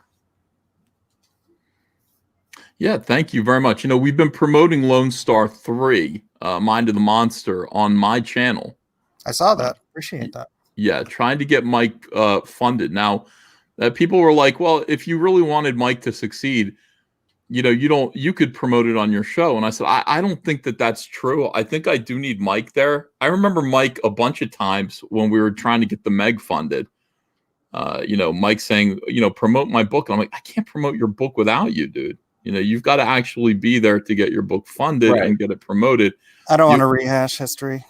You got to be there. I'm just saying, in the case of Lone Star 3, you've got to be there to promote the book. But I still think Ethan, you're making a point that contradicts Nasser's earlier point that people just need to know about it to back it. Well, Mike, they're gonna have to see it at least 7 times before they buy it. And they want to see you, on stream. That's advertising for a new product that they're unfamiliar with. That's not something in a series. Nope. Sequels still need advertising. I know, but people aren't going to know about them. That's why they do sequels, dude, because they don't have to spend as much on advertising. Look, Mr. Dongs is wise. He says Nasser learned this the hard way. Definitely. And I don't want you to learn the hard way, Mike. Learn what the hard way? Well, I guess we're talking about failure here, aren't we? And people needing to see the books. But anyways, no, people want to see you on stream, having a good time, interacting with people. People want to get to know you. It's not enough just to show up every week. I do that. But you have to get it in front of more people, Mike. You always have to find new readers. Yeah, that's true. Yeah, so that's all I want to say is, like, if Ethan shows it on his channel once, that's cool. Maybe someone will back it, but they got to see it multiple times. And especially with crowdfunding, a lot of the time you're selling yourself. Like when you were on Maga 7, when you started, we had this debate, and you were like, how you started it all with I'm Mike and I was blacklisted. Like, if you believe you're selling yourself, I mean, then just showing off. I think Mike has gotten to the point now where he's quite happy with the campaigns the way that they are. This is where I'm at right now with Mike. Mike has had Magnificent 7 did a certain amount of money. I think Lone Star 3 is going to do similar. He's got a new project out with what's his name, the guy who Shadiversity. We'll see how that does. I'm interested in seeing what that's about. There's also when does that launch anyway? I don't know. He's working on the video right now, and then we're going to build out the campaign and then launch relatively soon. Okay, yeah. So I'm interested in seeing how that goes. The same thing with Antonio. Antonio and Kanan are doing a book with the food reviewer guy. Yep, that launches on Wednesday on Antonio's channel. Okay, so a lot of this is going to be, a lot of people are reaching out and trying new things. YouTube celebrities, e-celebs, promoting these comics. Look, if Shadiversity's project with Mike does excellent business, imagine if that gets like $500,000, Mike. That'd be great. That would be an adequate continuation of where you were with Comicsgate. Mm-hmm. That would bridge the gap. We were looking at John Malin's numbers on Graveyard Shift as compared to Lone Star, and you were right there. You were neck and neck. Basically, at this point, what John Malin is doing would predict what you would be doing were you still with Comicsgate. But there's still a chance that Shadiversity is going to bridge that gap, and I can't wait to see. I'm very, very curious. Yeah, about I how need that'll to work. build my own audience, so that means reaching new people, and Dilla Draws, thank you for $5. I figured it's just basically like starting at scratch. If I had done Lone Star outside of Comicsgate, and I had planned on it. I was already 20 pages in on Lone Star when I even first started streaming. Then I feel like I would have reached, $30,000, $40,000, $50,000, and then built a fresh audience from that of people who are just my fans, right? Not using your fans, not using Comicsgate fans, whatever it is, just building people who are more interested in my work than they are in anything else in particular. Mike, I'm going to go back to the Eagles for a second. And I mean, I wonder if you realize that it's not my fans. It's our fans. And when we're together as a group, you get, I mean, sure, those guys had solo acts, and they did reasonably well amongst themselves. But as a group, people were happy to see you there. You weren't taking my fans. People were happy to see you be a part of the team, be a part of the band, and you received the support that you received because you were entertaining those people. So I mean, don't think that it was just, well, I'm just pulling my fans away from there. I want people to buy my books because they enjoy my books, not because they enjoy even me on YouTube or you on YouTube or anybody else on YouTube. I want to build a comic book base. How are you going to control that? People are going to buy your books for like a billion different reasons. Okay, it doesn't really matter, man. All you need to worry about is what gets Mike those sales. Nasser, you didn't even read issue 2. Why'd you buy it? Because I wanted to read it. It doesn't matter that I haven't read it yet. I have How long have you had it? Dude, I have like 50 novels and at least 200 comic books I haven't read yet. You know, why did I buy any of them? I wanted to read them, but I haven't read them yet. You know, it's not that deep, Mike. Also, Dillard Draws, thank you for $5, says, instead of listening to Nasser's shrill voice interrupting celebrities, back the Buckler live on Indiegogo. Everyone back the Buckler. It looks great. I'm posting Dillard's lessons in ABC always be closing. Yeah, it's Nasser's show. Nasser gets to interrupt whoever he wants. Respect, this is Nasser's room.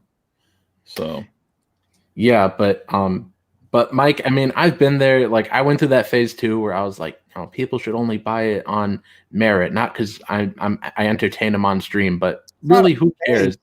That's the problem with you, Nasser. It's not a phase; it's a principle. What is the principle? I don't know. What do you mean? Said that you want people buying your book based on your merit, not because you're a dancing monkey or not because you're freaking know how to juggle plates or whatever it is. You want people. I want to pay my bills. Artist. I'm a comic book creator. That's what I want people to want from me is my comic books.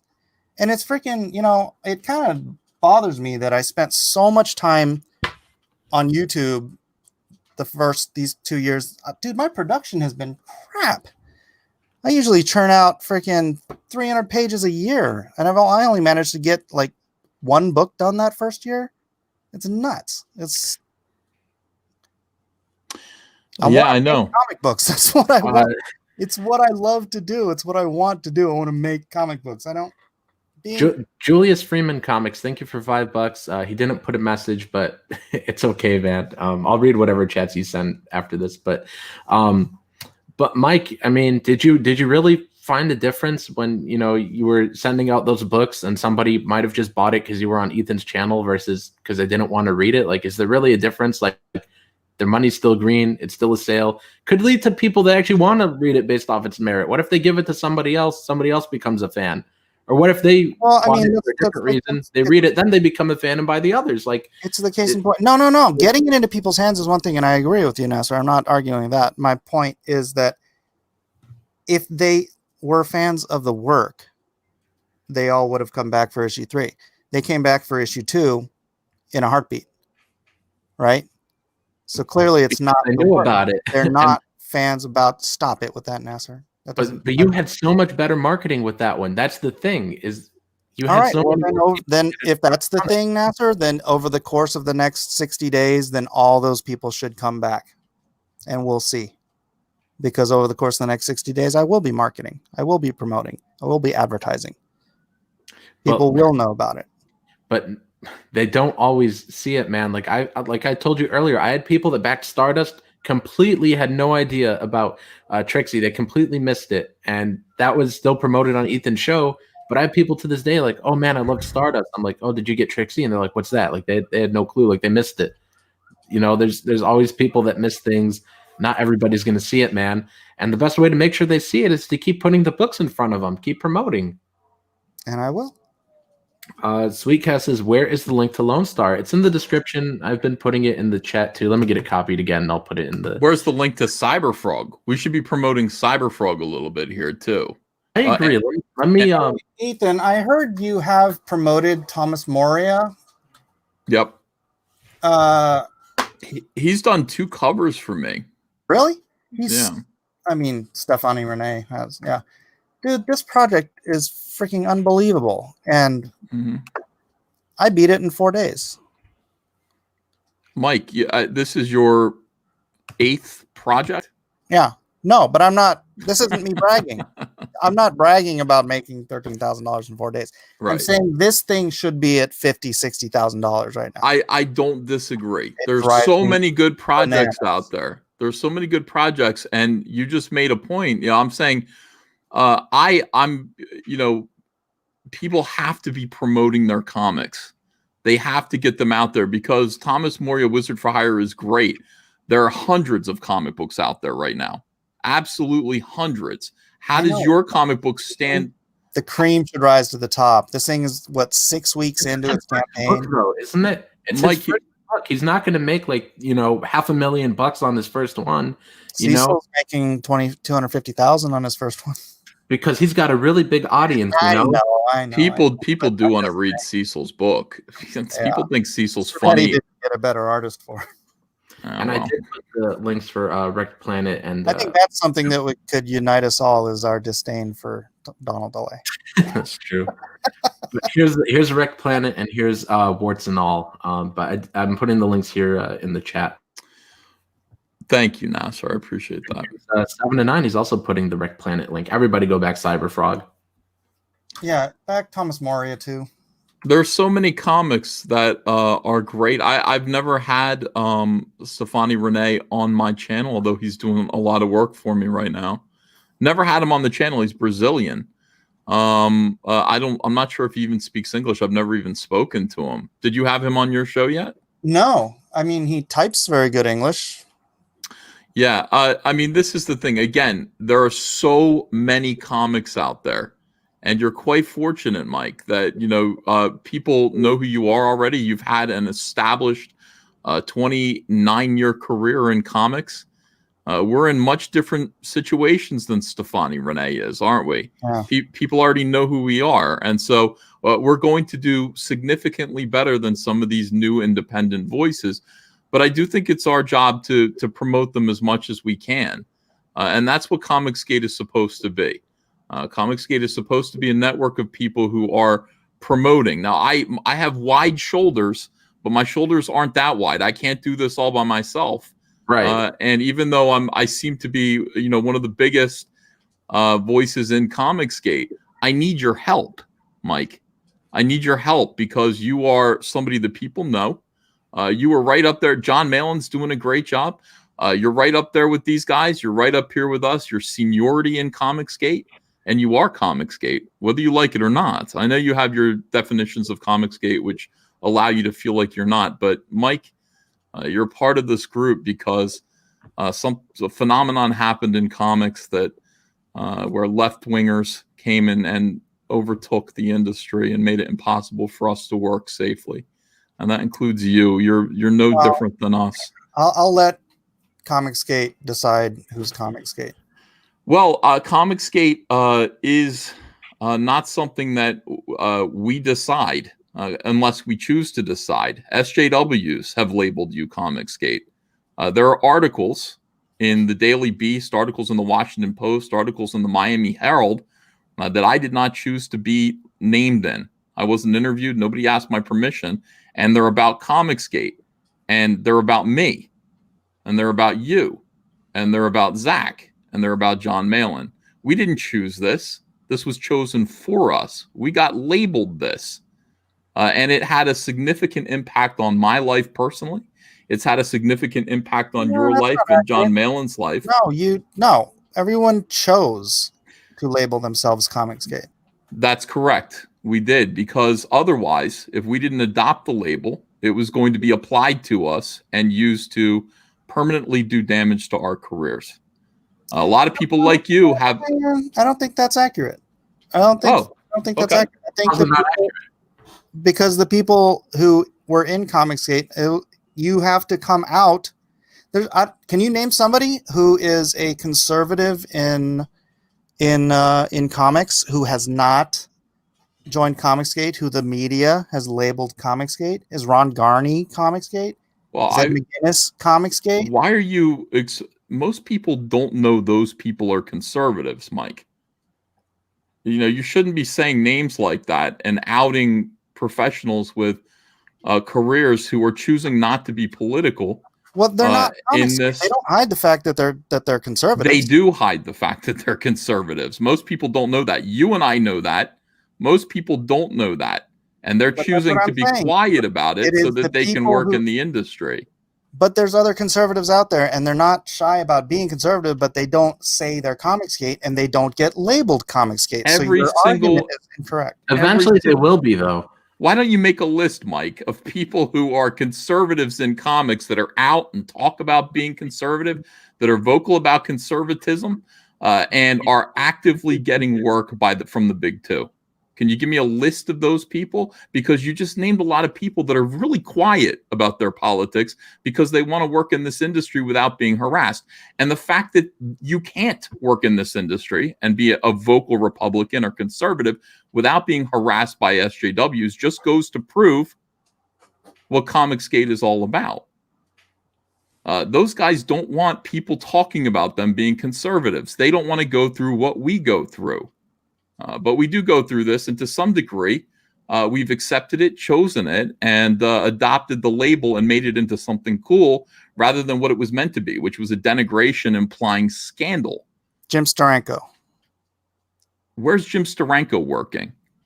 He was persecuted. He doesn't want to work in comics. Like 95. He's like 95 years old, dude. Does anybody call him Comicsgate?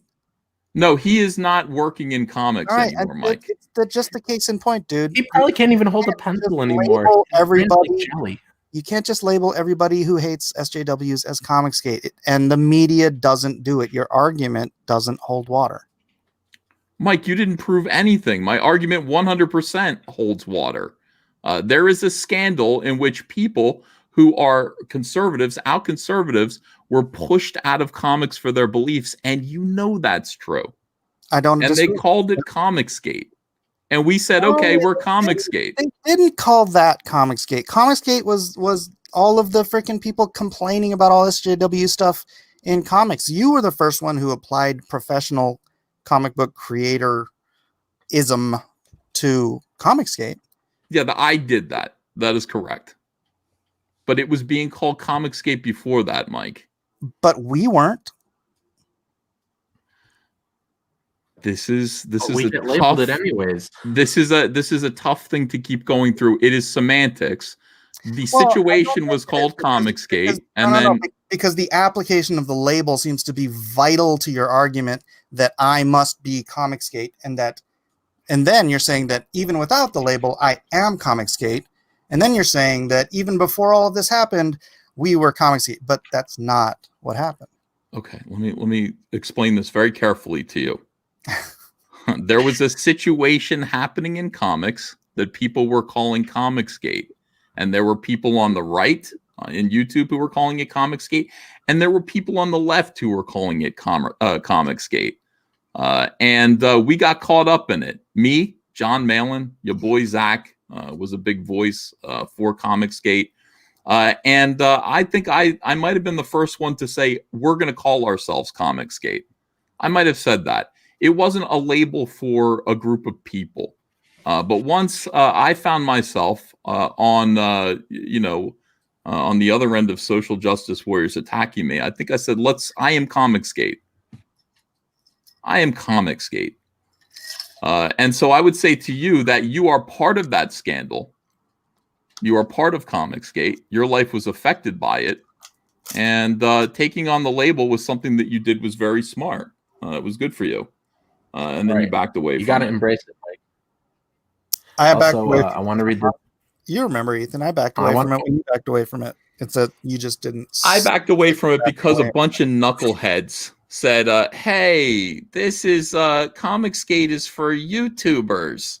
And then I went, you know what? Fuck this. I'm going to walk away from it because I don't want to get into arguments like this about semantics. And the minute I walked away, the second I said, okay, fine, you guys are Comicsgate.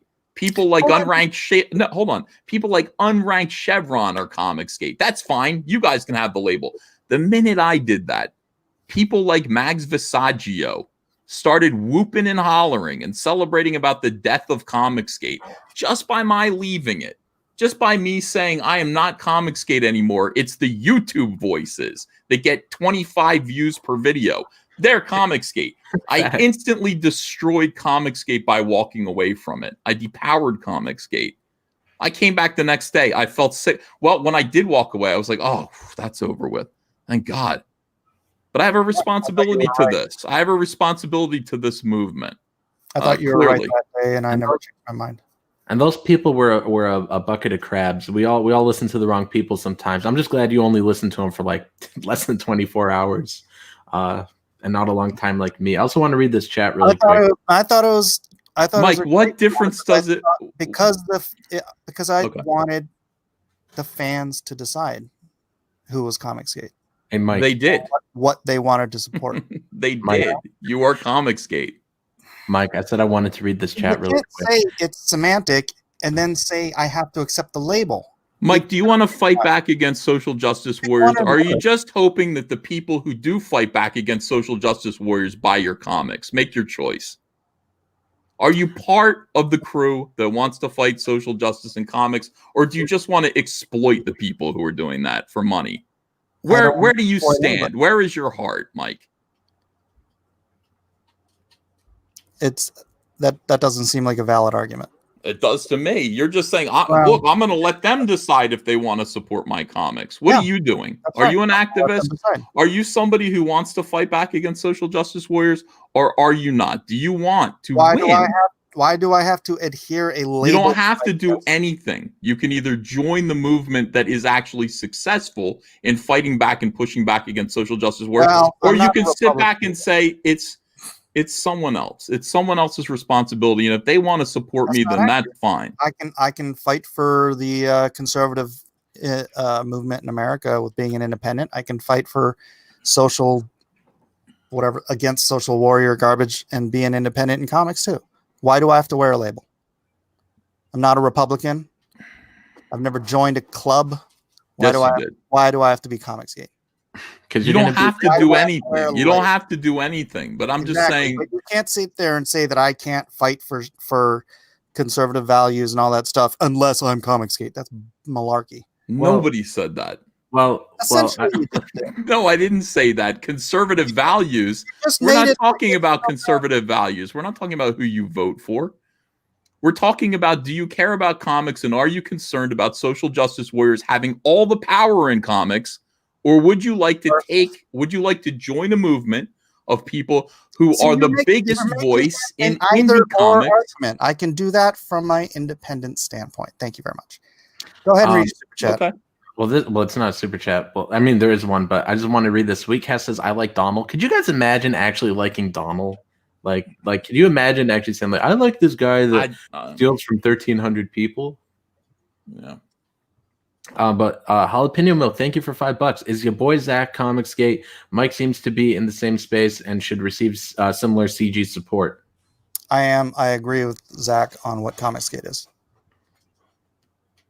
Well, I mean, Zach goes on Ethan's channel, promotes, gets it in front of people. I mean, well, Zach is friends with Ethan. So, I mean, Billy could not Comicsgate either, but he's friends with Ethan. So I got no problem with that. But, you know, they don't wear the label. So why can't I just not wear the label?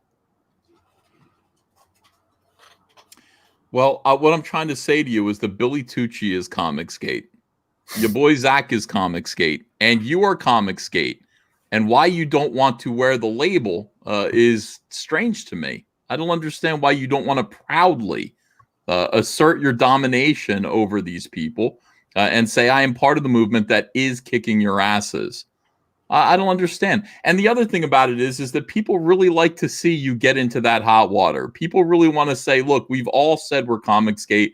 We're in trouble because of it. And it would be great if the people that we supported joined us in that trouble. And you don't want to. You don't want to do that. And that's ridiculous, and it's fine. Have you had this discussion with Billy and with Zach too? Mm-hmm. Mike, you got to grab an oar. You threw your oar into the ocean. You threw it into the ocean. Come on, man. You got to grab it. You got to grab your oar. Everybody grab an oar. Superfly Ghost says, check out Twilight Monk's Secrets of a word I have no clue how to say. New illustrated novel by Trent Kanuga, and he posts the Amazon link there. Everybody go check that out. And also 7 to 9 says, Mike, I'm a customer. Your Comicsgate. Well, you get to decide whether you think I'm at Comicsgate or not, and whether I'm worthy. If what I do, what I stand for, is worthy of support. That is up to the customer. Okay, Mike, but you got to get it in front of him is the point. Also, Jalapeno Milk says, where's John? Well, I sent him the link. I don't know if he has seen it, if he's busy, maybe. I don't know. Also, everybody buy my books. They're on Amazon. The link's in the chat here. It's also down in the description. 97 people in here. Hit the thumbs up or thumbs down, whichever you prefer. And share out the link to this stream. Let's get some more people in here. So when does this degrade into a chant of "Gooble gobble, one of us, one of us"? I think it doesn't matter. I think people just want to see Mike on the show, and it felt cool to have Mike be part of the crew, be part of the team. And I think Mike would be part of the crew, part of the team. I think he doesn't like me personally, and I think it's a sad thing for everybody else. My career for a year, Ethan. It's a little hard to get over. I tried to destroy your career, Mike. Are you going to pretend otherwise? Mike, I built your career for 2 years. Said that I had to be destroyed last time we were on stream together. So don't backpedal from it now. Last time we were on a stream together, I showed you a picture of a cloud that was shaped like a penis. I don't recall saying that you needed to be destroyed. That was the one with you and me and Adam Friended and John. You did. I can quote you verbatim. Actually, I just did quote you verbatim. What did I say, Mike? That I had to be destroyed. I don't think I said it, and I don't think I said it like that. I don't think I said it seriously. No, you said it with much more verve. Yeah. Testify HD, thank you for $2. Can I be #Comicsgate EVS? No, not Testify. Okay. Testify, I'm sorry, but Ethan said so. You can't Gatekeeping Testify. He's an idiot. You can send as many super chats as you want, though, for me to ask EVS questions, though. Like that's fine at least. But sorry, man. Let's see. Trent's book is pronounced Kung Fulio. Alrighty. Let's see. Nin No Lose says, Mike, you did a pretty good job yourself, and you told us to unfollow you if we were EVS's fans. Oh, good. Somebody is here who wasn't here earlier. We already addressed that, and I had an apology tweet up for that for like 6 months. If you didn't catch it, I apologize that you didn't catch it. But that was a misunderstanding, and I apologize that I would word something so inadequate or so inartfully that could be taken from it. So a coach in lunacy says, I like your work, Mike. I just don't believe that you appreciate my business. Why? Vicky versus, you did everything you could to crush Mike's indie career, Ethan. I don't think that's true. No, I could have done much worse. Look, we all get into arguments, we all get into fights, but I don't think Ethan was out to ruin anybody. Well, I was out to ruin Mike. Right. But I didn't do everything I could. Give me a break. Let's see. We've got convinced several thousand people that I was anti-CG. No, you did that. No, I didn't. Yes, you did. And how did I didn't do that? convince anybody of that. I've never said Mike is anti-CG. Gosh, I could. But you hang out with anti-comic skaters. I could probably make a mixtape of you saying that that would last like 45 minutes, dude. Guys, I have. First of all, we have 100 people in here. That's awesome, guys. Hit the thumbs up, thumbs down, share out the link. Of course, my books are in the description. So is Mike's books. I'll post Ethan's link in a minute here, but I got like 3 super chats to read, so let me just get them because the chat's moving fast. Mike Oxmall, thank you for $5. Ethan doesn't put Zach to the same loyalty test he's suggesting to Mike. Mike has much more comics bona fides. I don't know if you guys want to address this or not. I have no comment. No, I don't want to. I didn't want to argue. We're not arguing. I'm reading super chats. Great loaner. Thank you for $5. As a customer of CG that's put too much money into it, I can declare Mike can testify. CG, deal with it. Okay, I will deal with it. Julius Freeman Comics, thank you for $5. If you guys like a good fight, back the Ghetto Dragon on Indiegogo, and Mike is in the right. No need for labels. You can be both CG or not. Yeah, here's the thing. It's getting kind of confusing. First of all, Mike is Comicsgate. This is my standpoint. Mike has a different view of what Comicsgate is. The point of this is Mike needs to come on the show. Mike would be better off. He'd be better served. He'd be making a lot of people if he was on the show regularly like he used to be with John Malin and with Cecil, with Nasser, with others. It would make people happy. He'd probably sell more comics. This other stuff about, what is Comicsgate? Who gets to decide? Right. Who cares? It's irrelevant. It doesn't even matter. I mean, to me, it's like, Comicsgate is a thing. You are that thing just by nature of choices and decisions that you didn't get to make. But Mike disagrees with that, and it doesn't make a difference. Mike should be on the show. It would help Mike. But then again, maybe not. Maybe Mike's book with Shadiversity is going to be the answer to everything. Maybe that's going to sell really well, and Mike will not need any further help. Mike also has a thing where he wants to know for sure that the people who are buying his book are buying it because it's a book that they want to read rather than his personality. And he's doing a good job of ensuring that by being one of the worst people on the face of the earth. So nobody's going to buy Mike's book because of his personality. They would have to buy it because they're interested in it. And that's what the numbers show. The numbers show a keen lack of disinterest in Mike's work. It was much better when Mike was on the show being funny, being amusing, and making money anyway. Because who really cares, Mike? People were buying your book because they liked you on this show. That's the thing. And it might not flatter your ego. It might not flatter your ego to know that people were less interested in your comics and perhaps more interested in you being kind of a lot of fun. People would kind of relax at the end of the night, watch you on the show and get a couple of chuckles. That might not feel good in your tummy. It's not my dream. But it felt good in your bank account. And that's money is not the most important thing in the world. Mike, money should be a little more important to you.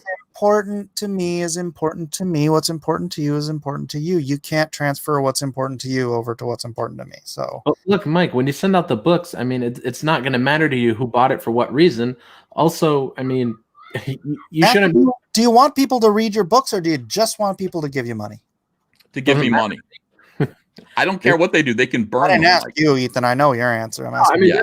That's why I always tell people that they could do their own Nasser Piece Theater if they buy it. Because, I mean, they buy it, it's theirs. They could use it as a doorstop. For as a writer, just answer the question. Do you want people to read your books, or do you just want their money? Yes, I want them to read it, but it's none of my business what they do with it. And it's none of my business why they spend their money. Like, you're making it your business why they spend their money. Like, no. You should just spend it because they want to. It's their reasons. Get your nose out of Ethan's ass, dude. Anyways, let me look at the chat a little bit. We got the link for Warts and All here and for Wreck Planet. DA Talks says we are all Comicsgate. I don't think DA Talks is, though. He still has to apologize for to Ethan. I don't know for what, but I remember Ethan said that last time. I demand apologies from everybody, sincere ones. But let's see what else is going on from Mike. Also, I posted the link for Buckler and for Lone Star for the chat move, so I have no clue where it went, but it's there somewhere, guys.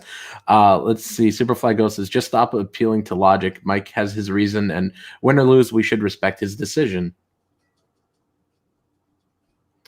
Let's see. Ethan's idea of buying books for money is pure capitalism. Beautiful. It is beautiful. That's fine. No, look, I have no problem with Ethan running his business the way he does. He's fantastically successful, and I wish him success from here till the end of time. But I just have a different purpose for what I'm doing, and the purpose is to build a comic book fan base, and that requires that people buy my books because they like my books. And if you don't like my books, then clearly I'm doing something wrong. But if you're just buying it because any other reason than you just want to freaking, discover a new art form or read what I think is a great story. I don't know. It just seems. It's not what I'm about. Well, Jason says Nasser's nose isn't just brown because of his ethnicity. Superfly Ghost says, please back Shane Davis, Starlight Cats. And he posts a link right there. Yes, everybody should go check it out. Buy the mail-in cover, Mail-in Militia. Cult Film Video says EVS still owes Nasser an apology. Ethan did apologize, though, on the odd stream. I don't remember that, and I take it back. Well, no, the whole point is you don't owe me an apology. You already, gave me one. But let's see. We got D Scott 499 says, can we agree the 90% of what EVS says on his streams is jokes? I bought Lone Star because the live streams were hilarious. Bring a mic to me now. That's right. If I said Mike needs to be destroyed, I was joking. Right. Call up me saying Mike needs to be destroyed. I need to see the tone of it because it's not something that I would do, Mike. I would show you a penis and then I would say Mike needs to be destroyed. I wouldn't do that. No, it was a very hot mic. I mean, like you were red. I didn't mean for it to be heard. Like I'm sitting there talking to my people off to the side going, we've got to destroy Mike. Oh shit, the mic is still on. No, not hot. I just meant like you were like you're freaking red faced and yelling at me, type of thing. Anyways, if you're saying you're just joking, then I appreciate it. Damn it, where did I put that thing? All right. Well, I'm putting the links to everybody's books in the chat. Of course, Mike has a point. People know Mike has a point. Of course he does. Mike is concerned that he wants his work to be appreciated and read and cherished. But it doesn't. Look. Here's what's important. What's important is that Mike is able to continue to do his work, and you need money to do that. And you can't really just expect people to say, "I'm not going to sell you my book unless." You promise to read it and become part of my block of readers that I'm trying to build. You got to just sell your book, and people can do whatever they want with it. Right. And you'll get a block of readers out of that. But it's more important that you're actually paid for your work. I forgot. Right. It's none of our business why people choose to spend their money. So they could spend their money because of the merit, or just because they want to burn the book, or they want to use it as a doorstop. All that matters is that they buy it, Mike. Well, Nasser, now you're just contradicting yourself, so just be quiet. I forgot earlier that I was going to drop the first issue of Lone Star PDF in the chat. I'm doing it right now. Anybody wants to read Lone Star 1, there's the first issue. Feel free to download it, read it. First appearance of Rainbow Brute, right? On that. First appearance of I think that cover is in there, yeah. But you changed you changed Nightmare. Yeah, I did. He's not Nightmare. That's a different. We've got 105 people in here, so everyone go check out that link. Also, Testify HD says, ask EVS if Liam Gray is CG. You don't have to answer if you don't want to. Well, that's if it's up to Liam declared that he's not. Yeah, Liam got upset. Liam said he cannot coexist with Nasser, which is the same thing that Mike did. He doesn't want to be. He was Comicsgate.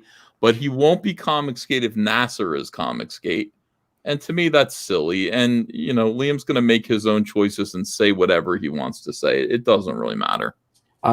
Hey, isn't that Devon Graham? Thank you so much for $10. This is my friend Andrew. He says, that's a silly argument. Why can't it be both? As a film collector, I buy movies I love and collect for far less, like boobs and gore. There's nothing wrong with getting more readers. 100,000 billion%, Andrew. No, I'm not... Yeah, I'm not completely black and white about it. I'm just saying that if it's one or the other, if it is one or the other, I want to make comics because I want people to read my comics. Just do both. So, what's wrong with doing both? Like Andrew said, why can't it be both? People will probably read it if they buy it, Mike. Because if people don't come back, then I'm not building an audience. But people have come back. I mean, you look at John Malin's career. John Malin's career followed yours. And John Malin is getting more and more people backing his comics. I will tell you, I think they're reading them. His second Graveyard Shift was absolutely terrific. I don't know if did you get a chance to read it? No, I did not. Did you get a copy of it? I don't even remember. No, it's really, really good. I mean, it was way better than the first one, and the third one's going to be better than that. And he's getting more and more people as he goes. I don't think I read it. But I mean, they enjoy John Malin. You know, it's not unlike Stan Lee. I mean, Stan Lee's out there. You know, a good percentage of selling a product like a comic book is hucksterism. You've got to be out there, and you've got to be like, hey, true believers, this kind of thing. And Stan Lee did so much to help Marvel's brand by being a little bit of a huckster. Not everybody can do that. No, dude, you're absolutely right. It's people like that in a lot of different industries. It's the same. It's why you know, Todd was so good. It's why in skateboarding, it's why Tony Hawk was at the top of the game. It's not because he was the best skater ever. It was because that dude knew how to freaking market. You know, right? So shouldn't you come back to Ethan's stream and market? No, he's not going to. He doesn't want to. It's fine. I'm not going to even ask him again. You know, it's like, but you know, the thing is, in general, I would like to talk to Mike about his ideas. I've heard them. I don't always agree with them, and I hate to see this stuff happen. At some point, Mike, you know, I getting serious. I know we started to really dislike each other. And I'm not somebody who likes to dislike people, but I've felt intense dislike for you over the past year. And it hasn't felt good. I felt like it's been cancerous. And I want to let it go. And I want to, when I say I forgive you, and I mean I forgive you for what I perceive to be the wrong that you did to me. I'm going to let that go because it hasn't felt good. Now, part of forgiveness, as I watched your campaigns not do very well, and one of them didn't even get funded, I feel responsibility for you. I have felt responsibility for you, and I want to offer you a chance to come back, be a part of the group again, and start over and get your books funded. Get your books funded to the point where they should be funded. Be funny, dish it out, take it, have a good time, be a part of the group. Even if you don't like me, I know you like John Malin. John Malin is part of my show. You guys were so funny together. I think some feelings got hurt. I think some things got said. Maybe things got taken the wrong way. But right. I don't want to feel hatred for people. I just don't want to. I don't want to anymore. I want to let it go. I want to move on personally. So what I'm saying to you is, I don't know how you feel. I assume you've still got negative feelings for me. We both did some stuff, said some things that I regret. I wish I hadn't had taken out some wrath on you. I do regret that. That goes against my Christian nature. I know that your Christian nature is one of forgiveness as well. So I am saying to you, Mike, that the things that I said to you or said about you, that might have hurt you or your dear family, I humbly apologize for those things, because it's felt awful. It's felt bad to be mad at you. I like having you around. I like making fun of you. I like when you make fun of me. I like the interchange between you and John. I think that's so much fun. It sells comic books and it makes people happy. But what doesn't make people happy is you and me fighting and hating each other. That makes people miserable, especially ourselves. So I would say to you, Mike, I respect your ideas about whatever it is that you think Comicsgate is, whatever reasons that you feel like you can't be a part of this movement that you started with us. Whatever reasons you felt like you needed to walk away, I respect them. I'm sure they're valid. But I will say to you, it hasn't done you any good. And it hasn't made anyone else happy either. So you should pray about it, consider what I'm saying, and think about rejoining. Think about doing what Nasser's doing, coming back, making amends with the people who watch my show, because they didn't do anything to you. They didn't deserve to be kissed off. You should do your best to make amends with them and win them back as loyal readers and fans, and start making decent money again for your work. Now, again, Mike, you're always right. Mike's always right eventually. Maybe this was the right thing for you to do.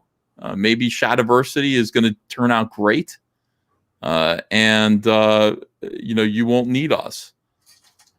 But I think that it would be good for you. That's what I would say. I think it would be good for you. So that's where I want to put really it. Heartwarming. I loved that. That was I accept your apology, and you know, yeah. I don't know if you accepted the apology. I apologize for like the freaking frog video and I said some things out of spite, so you know that as much as anybody, I guess. No, man, we went back and forth, and Yeah. stuff got worse and worse. And it is the problem is that when you're fighting with someone, you forget about what the fight's about. From my perspective, all of this was about hurt feelings. I expected you to be loyal to me as a friend, and I felt like you weren't my friend, and that was a shock to me, and led us down a bad road. But we don't have to look backwards, and we don't have to do anything like that.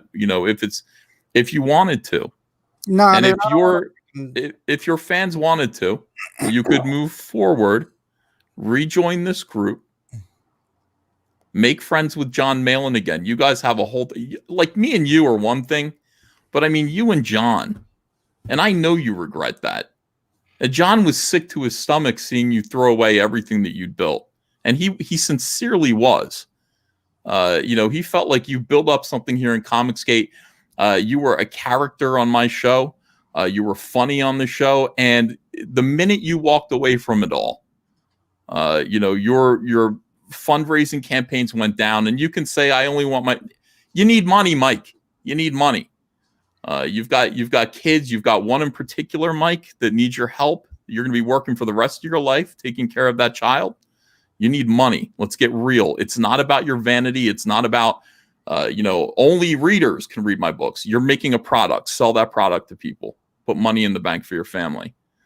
I'm loving the chat right now. Matt C says, many of Mike's fans enjoy spending money on Mike because he's Mike. I want to see him making 100,000 again. I want to see him make that too. I want to see him make $500,000. Well, even if he does it at Shadiversity, it's not all going in his pocket, is it? No. So that's a partnership. We've seen how those have gone, huh, Nasser? Yeah, definitely. Maybe we'll get into that in a little bit. Also, DA Talks for $4.99 says Nasser will get his nose out of EVS's backside if Mecca takes his nose out of Mike's. No, why would I ever remove my nose from there? Like, there's no better place for my nose to be, guys. That's disgusting. Stop kissing my ass, Nasser. You come back here and Nasser, you are a valuable player on my show when you are aloof. You don't care about anyone's feelings. That's when you're funny. When you're kissing my ass, it makes me uncomfortable. And I know you're doing it as a bit, but it's silly. Okay. I promise next time I show up on your stream, I'll be the villain. We've got 120 people in here. This actually matches the stream that I had you and John on earlier this month. Hold on. Vic's here. Cool, but this is now we jumped up to 127 just as Vic came on. This is officially the most people I've ever had watching live. So thank you very much, everybody. And everybody, don't forget to back Lone Star, of course, and both the Ethan's campaigns and the Buckler and my books, of course. I'm going to go through and put everybody's links again in the chat. They're also in the description. Vic, how are you doing, man? Vic, you there? Doing great, man. How are you? Oh, man, I'm doing wonderful. Yeah, I'm doing great, man. How are you? I'm doing wonderful. I'm so glad to have Ethan and Mike on here. We've had a lot of good discussions about things. And okay, let's refresh Lone Star and see what it gets to, Mike. Awesome. You crossed 14 grand. Thank you very much, everybody. Appreciate every backer. Always have, always will. Yeah, and Jason reminds people to subscribe, of course. Please do if you aren't already. But yeah, I'm going to go through right here and do another round of putting everybody's links. So let me put Lone Star here in the chat. Vic, what have you been working on today, man? I've He's working on slowing the show down. Right. Sorry, Vic, you kind of got a little more high tea on the show, man. Yeah. No, I just figured out how to clean up some scans, and that's what I've been spending my time today doing. But sweet. I just popped in and I just saw what was going on. That's awesome. To see Mike and hear Mike and Ethan talk, like cordially with each other. this is progress. This is excellent. Well, Right. I mean, to echo somewhat what Ethan was saying, it sucks having enemies.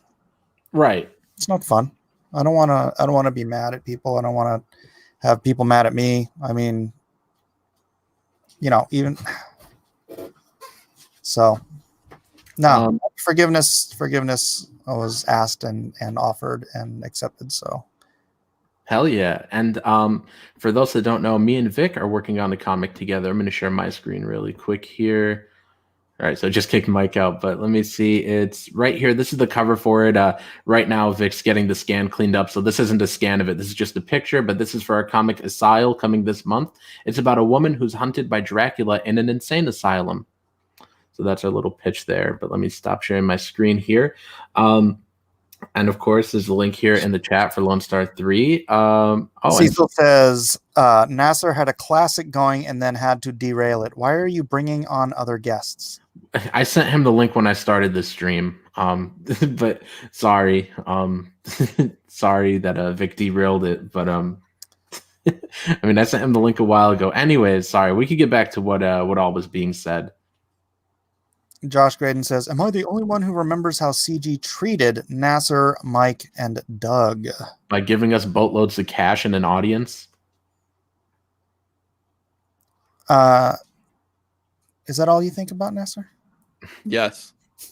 Pretty much. I mean, I have over 20 grand in student loans I got to pay, man. Yeah. So yes, that's what I think about. I only work part-time right now, and I just started that a couple months ago. Like, I have bills to pay just like everybody else, man. Yeah. And plus, the more money you get, the more books you could put out. I have plenty of books I want to put out right now, but wait, what was that? Did you move out of your parents' house? No, I want to. Anyways, Superfly Ghost says, Vic is scanning. Does this mean I can try to woe you with my sick colors? Of course, yes. We're gonna have a coloring contest. Nasser got to earn that paper. Oh, totally. Let's see. Houses don't buy themselves. Rental properties aren't free. All right. Yeah. Everybody's saying that we sort of derailed the chat. Anyways, no. Anyways, we could get back to what Ethan and Mike were saying, though. Well, I wish John Malin was around because John would probably want to add to this. Cecil should come in. Send Cecil the link and see if Cecil wants to pop in because he's another part of this. I'll send it. And we'll see what he says.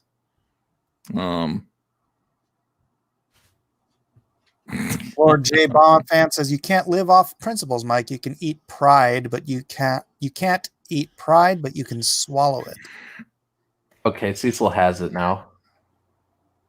Mecca says, take this over to your channel. Mike has not agreed to appear on my channel. I take nothing for granted. Mike has not agreed to do that. So I'm here now because this is a neutral ground. This is a neutral place to talk to Mike. I figured if we both got in the same room and actually spoke to each other, something good would happen. I know this is hard for people to believe because people are cynical and I get it, man. People are just, they're like, there must be some ulterior motive here. Mike was great on my show. And I was deeply concerned about Mike's situation. I take Comicsgate very seriously. I don't want to see people hurt by SJWs. I just don't want to see it. I think those people, there's got to be a way to be able to beat them, to circumvent the gates that they put up. And, it's a shame that Comicsgate was great in 2018. Everybody was getting along. Well, we're kind of getting along. Where we weren't getting along, it was funny. Everybody was making good money. Everybody was planning on making comics. And then it devolved from within because of infighting. And it's... Most were idiots. There's a lot of blame to go around. At the end of the day, you kind of have to just step back and go, it's 2020 now. A lot of time has gone by. A lot of people have had time to think, and you just go, is any of it good? Was any of it worth it? Were the fights that we had, did they make anything better? From my perspective, I have to ponder and say, did any of it help me achieve my own personal goals? And the answer is no. None of it helped. My personal goals were to be a big part of a movement of very strong and very talented comic book creators who didn't need SJWs. And we're selling books, making it possible for other maybe smaller indie creators to get funded, under our umbrella. And, that got derailed to some degree because of, we lost Doug, we lost Mike, we lost Nasser, we lost a number of people. We lost Mitch Brightwell. Well, we didn't lose Mitch. Mitch kind of went his own way. Yeah. But it's a shame. Now we've gained other people. We've got Shane Davis. We've got Dan Fraga. We've got some more big names coming along. We've got Ken Rocafort. I don't understand why Mike wouldn't want to belong to this club right now. At this point, why wouldn't Mike want to belong? Now, if he and I had a truce and had no real difficulties working together at the very least, why wouldn't Mike want to be a part of a movement now called Comicsgate that involves some really, really big names, some friendly fellows that, he likes. I know you like Dan. You like Shane Davis. You like Ken Rocafort. Bill Willingham is coming over with us. We're going to have a big new writer who's going to be a part of this group. So here's what it is. Mike would get to associate with big name creators, all of whom are making six figures on their comics. Shane Davis is going to get there. You remember Ironwood? No. All right, never mind. What is it? Don't look it up. I have no clue what you just said. Don't look it up. Don't look it up. Nobody look up Ironwood.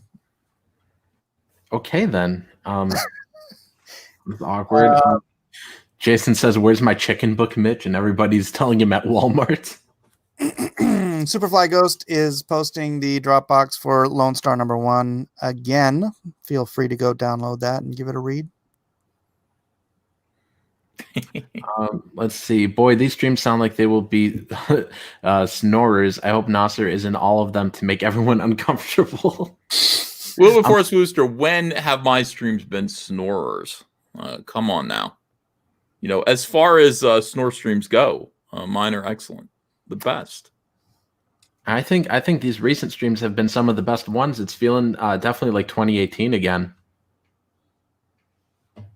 Yeah, I think so. It's good to have Nasser back. Mike's going to make his choice. Can you just be honest? How much ass kissing can you take? In terms of what, Nasser? Yeah. I can't stand it, dude. Honestly, I can't take it.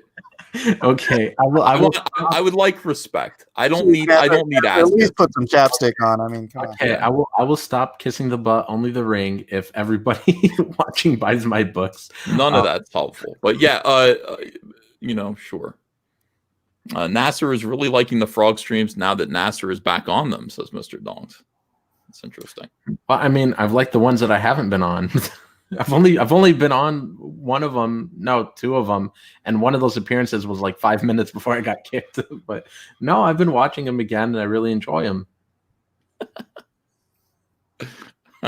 7 of 9's like I fall asleep during most Ethan streams.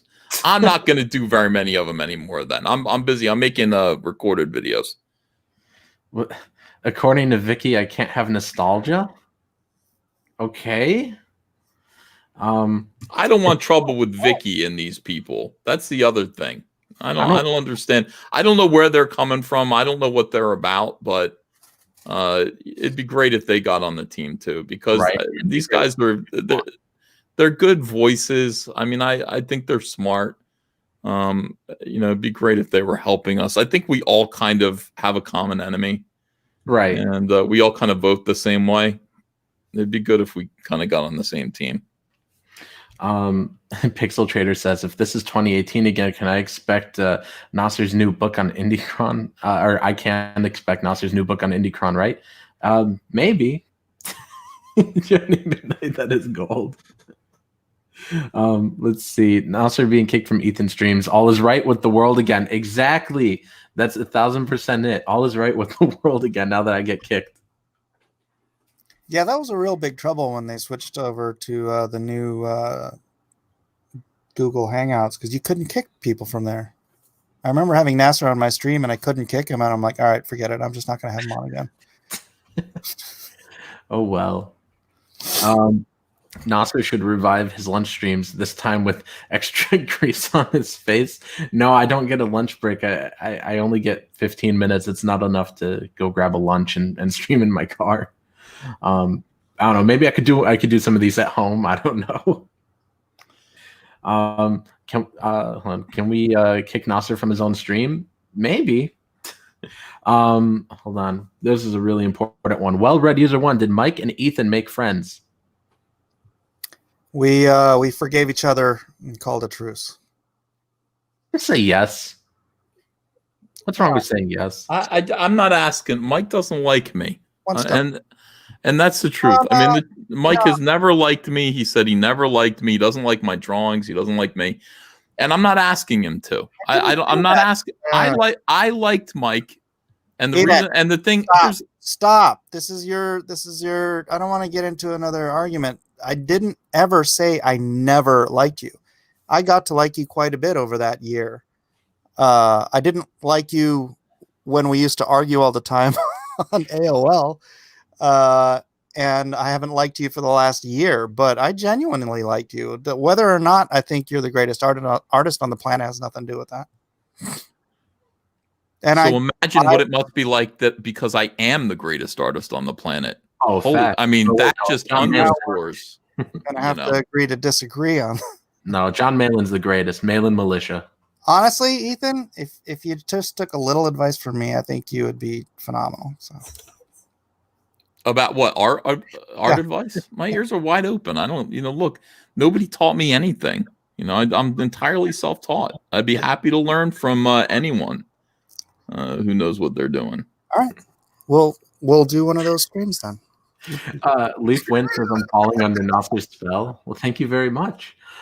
Sonic Goon says Ethan's midlife crisis live. Oh my god, dude. My midlife crisis has been totally awesome.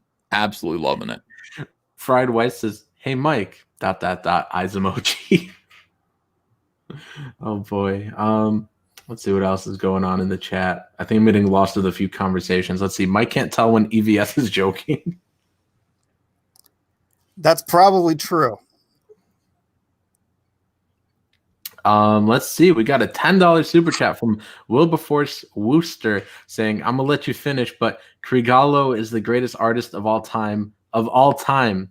No, John Malin is.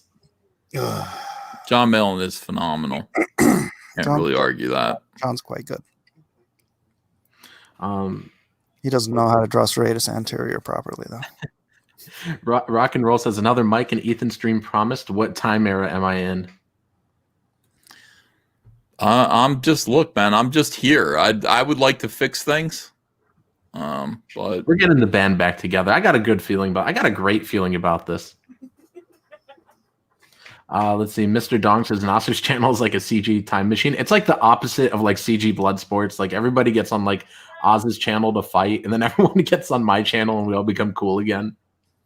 I really thought it was hilarious last night when John's reaction to your Rainbow Brute picture.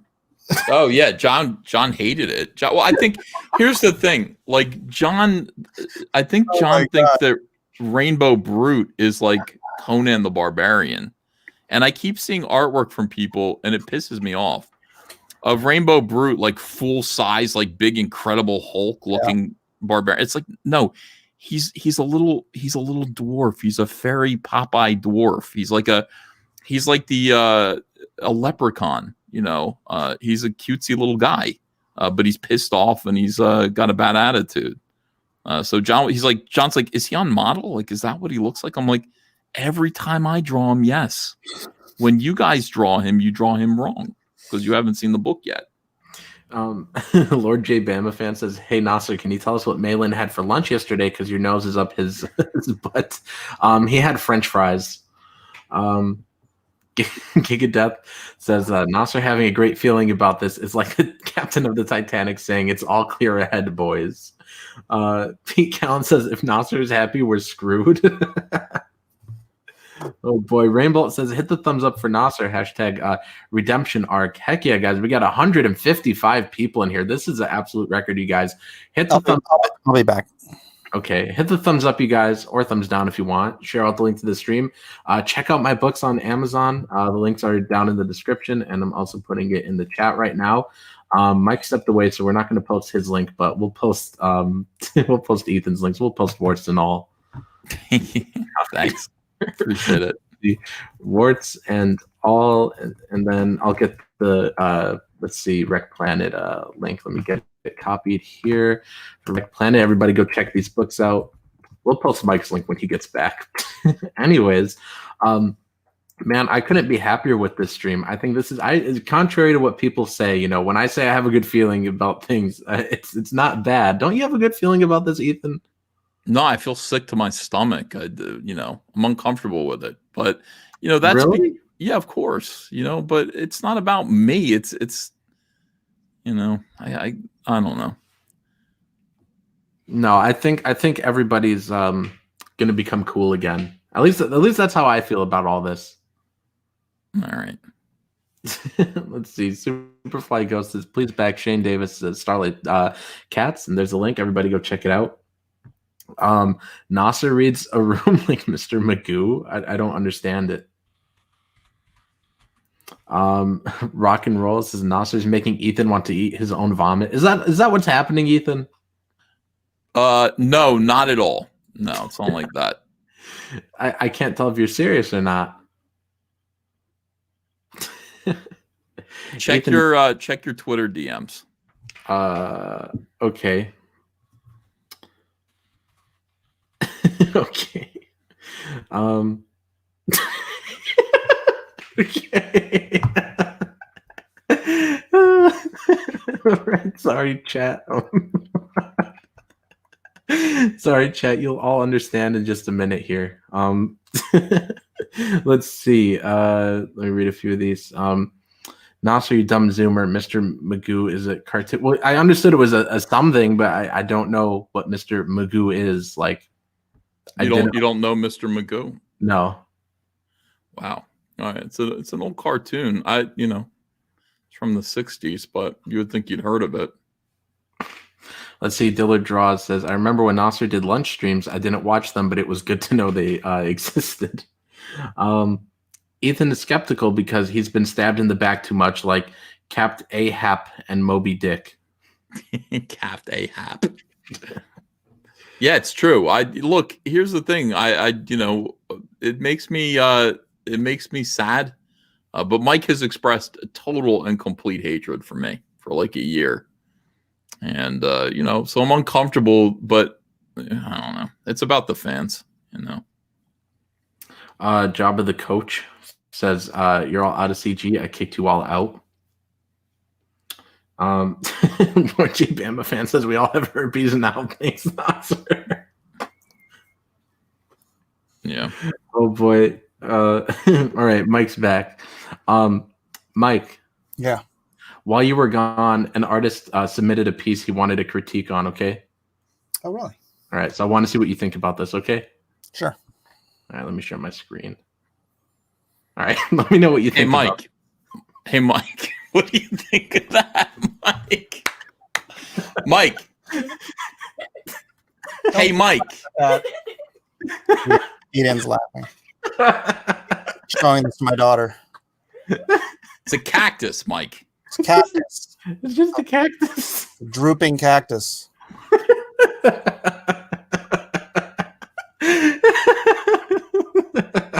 That's absolutely cool. Nasser loved it. All right, I gotta go.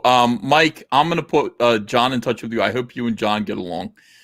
And if you're cool and you want to come back and be on the show, let's get Lone Star 3 in front of more people. That's fine. Oh, yeah.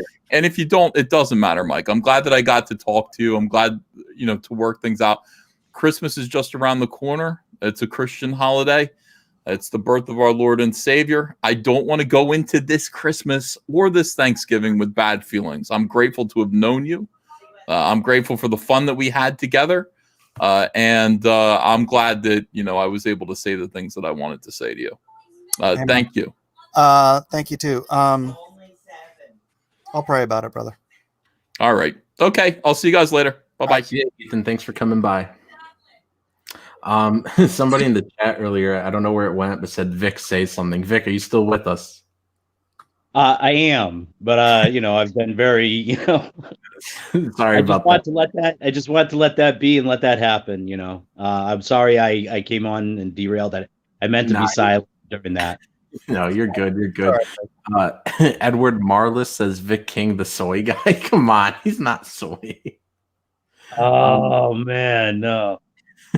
Mike, right, that I have I've been a fan of yours going way back, and I have always been a proponent for you it being CG, for you not leaving CG. I've spent a good amount of time trying to talk you to come back to CG. And here's the thing, right? The whole reason is because there's no, I get it that sometimes people don't get along, and even if you and Ethan never wind up getting along, there's still such a big, huge, vast space of CG, that is out there, for you to be a part of, and I'm just happy to see that, you guys were able to at least talk. That's the first step to getting anywhere. And it sounded like it went pretty well.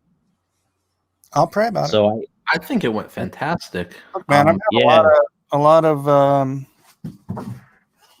just scriptural guidance over the past year relating to this topic. So I'm not just gonna, cast everything aside and just be like, whatever. I'm gonna pray about it. So absolutely, brother. And now, you know what? I'll pray with you. I'll pray with you, brother. Thank you. Pete Callan for $2 says, "Hey Mike, sometimes it's just a cactus."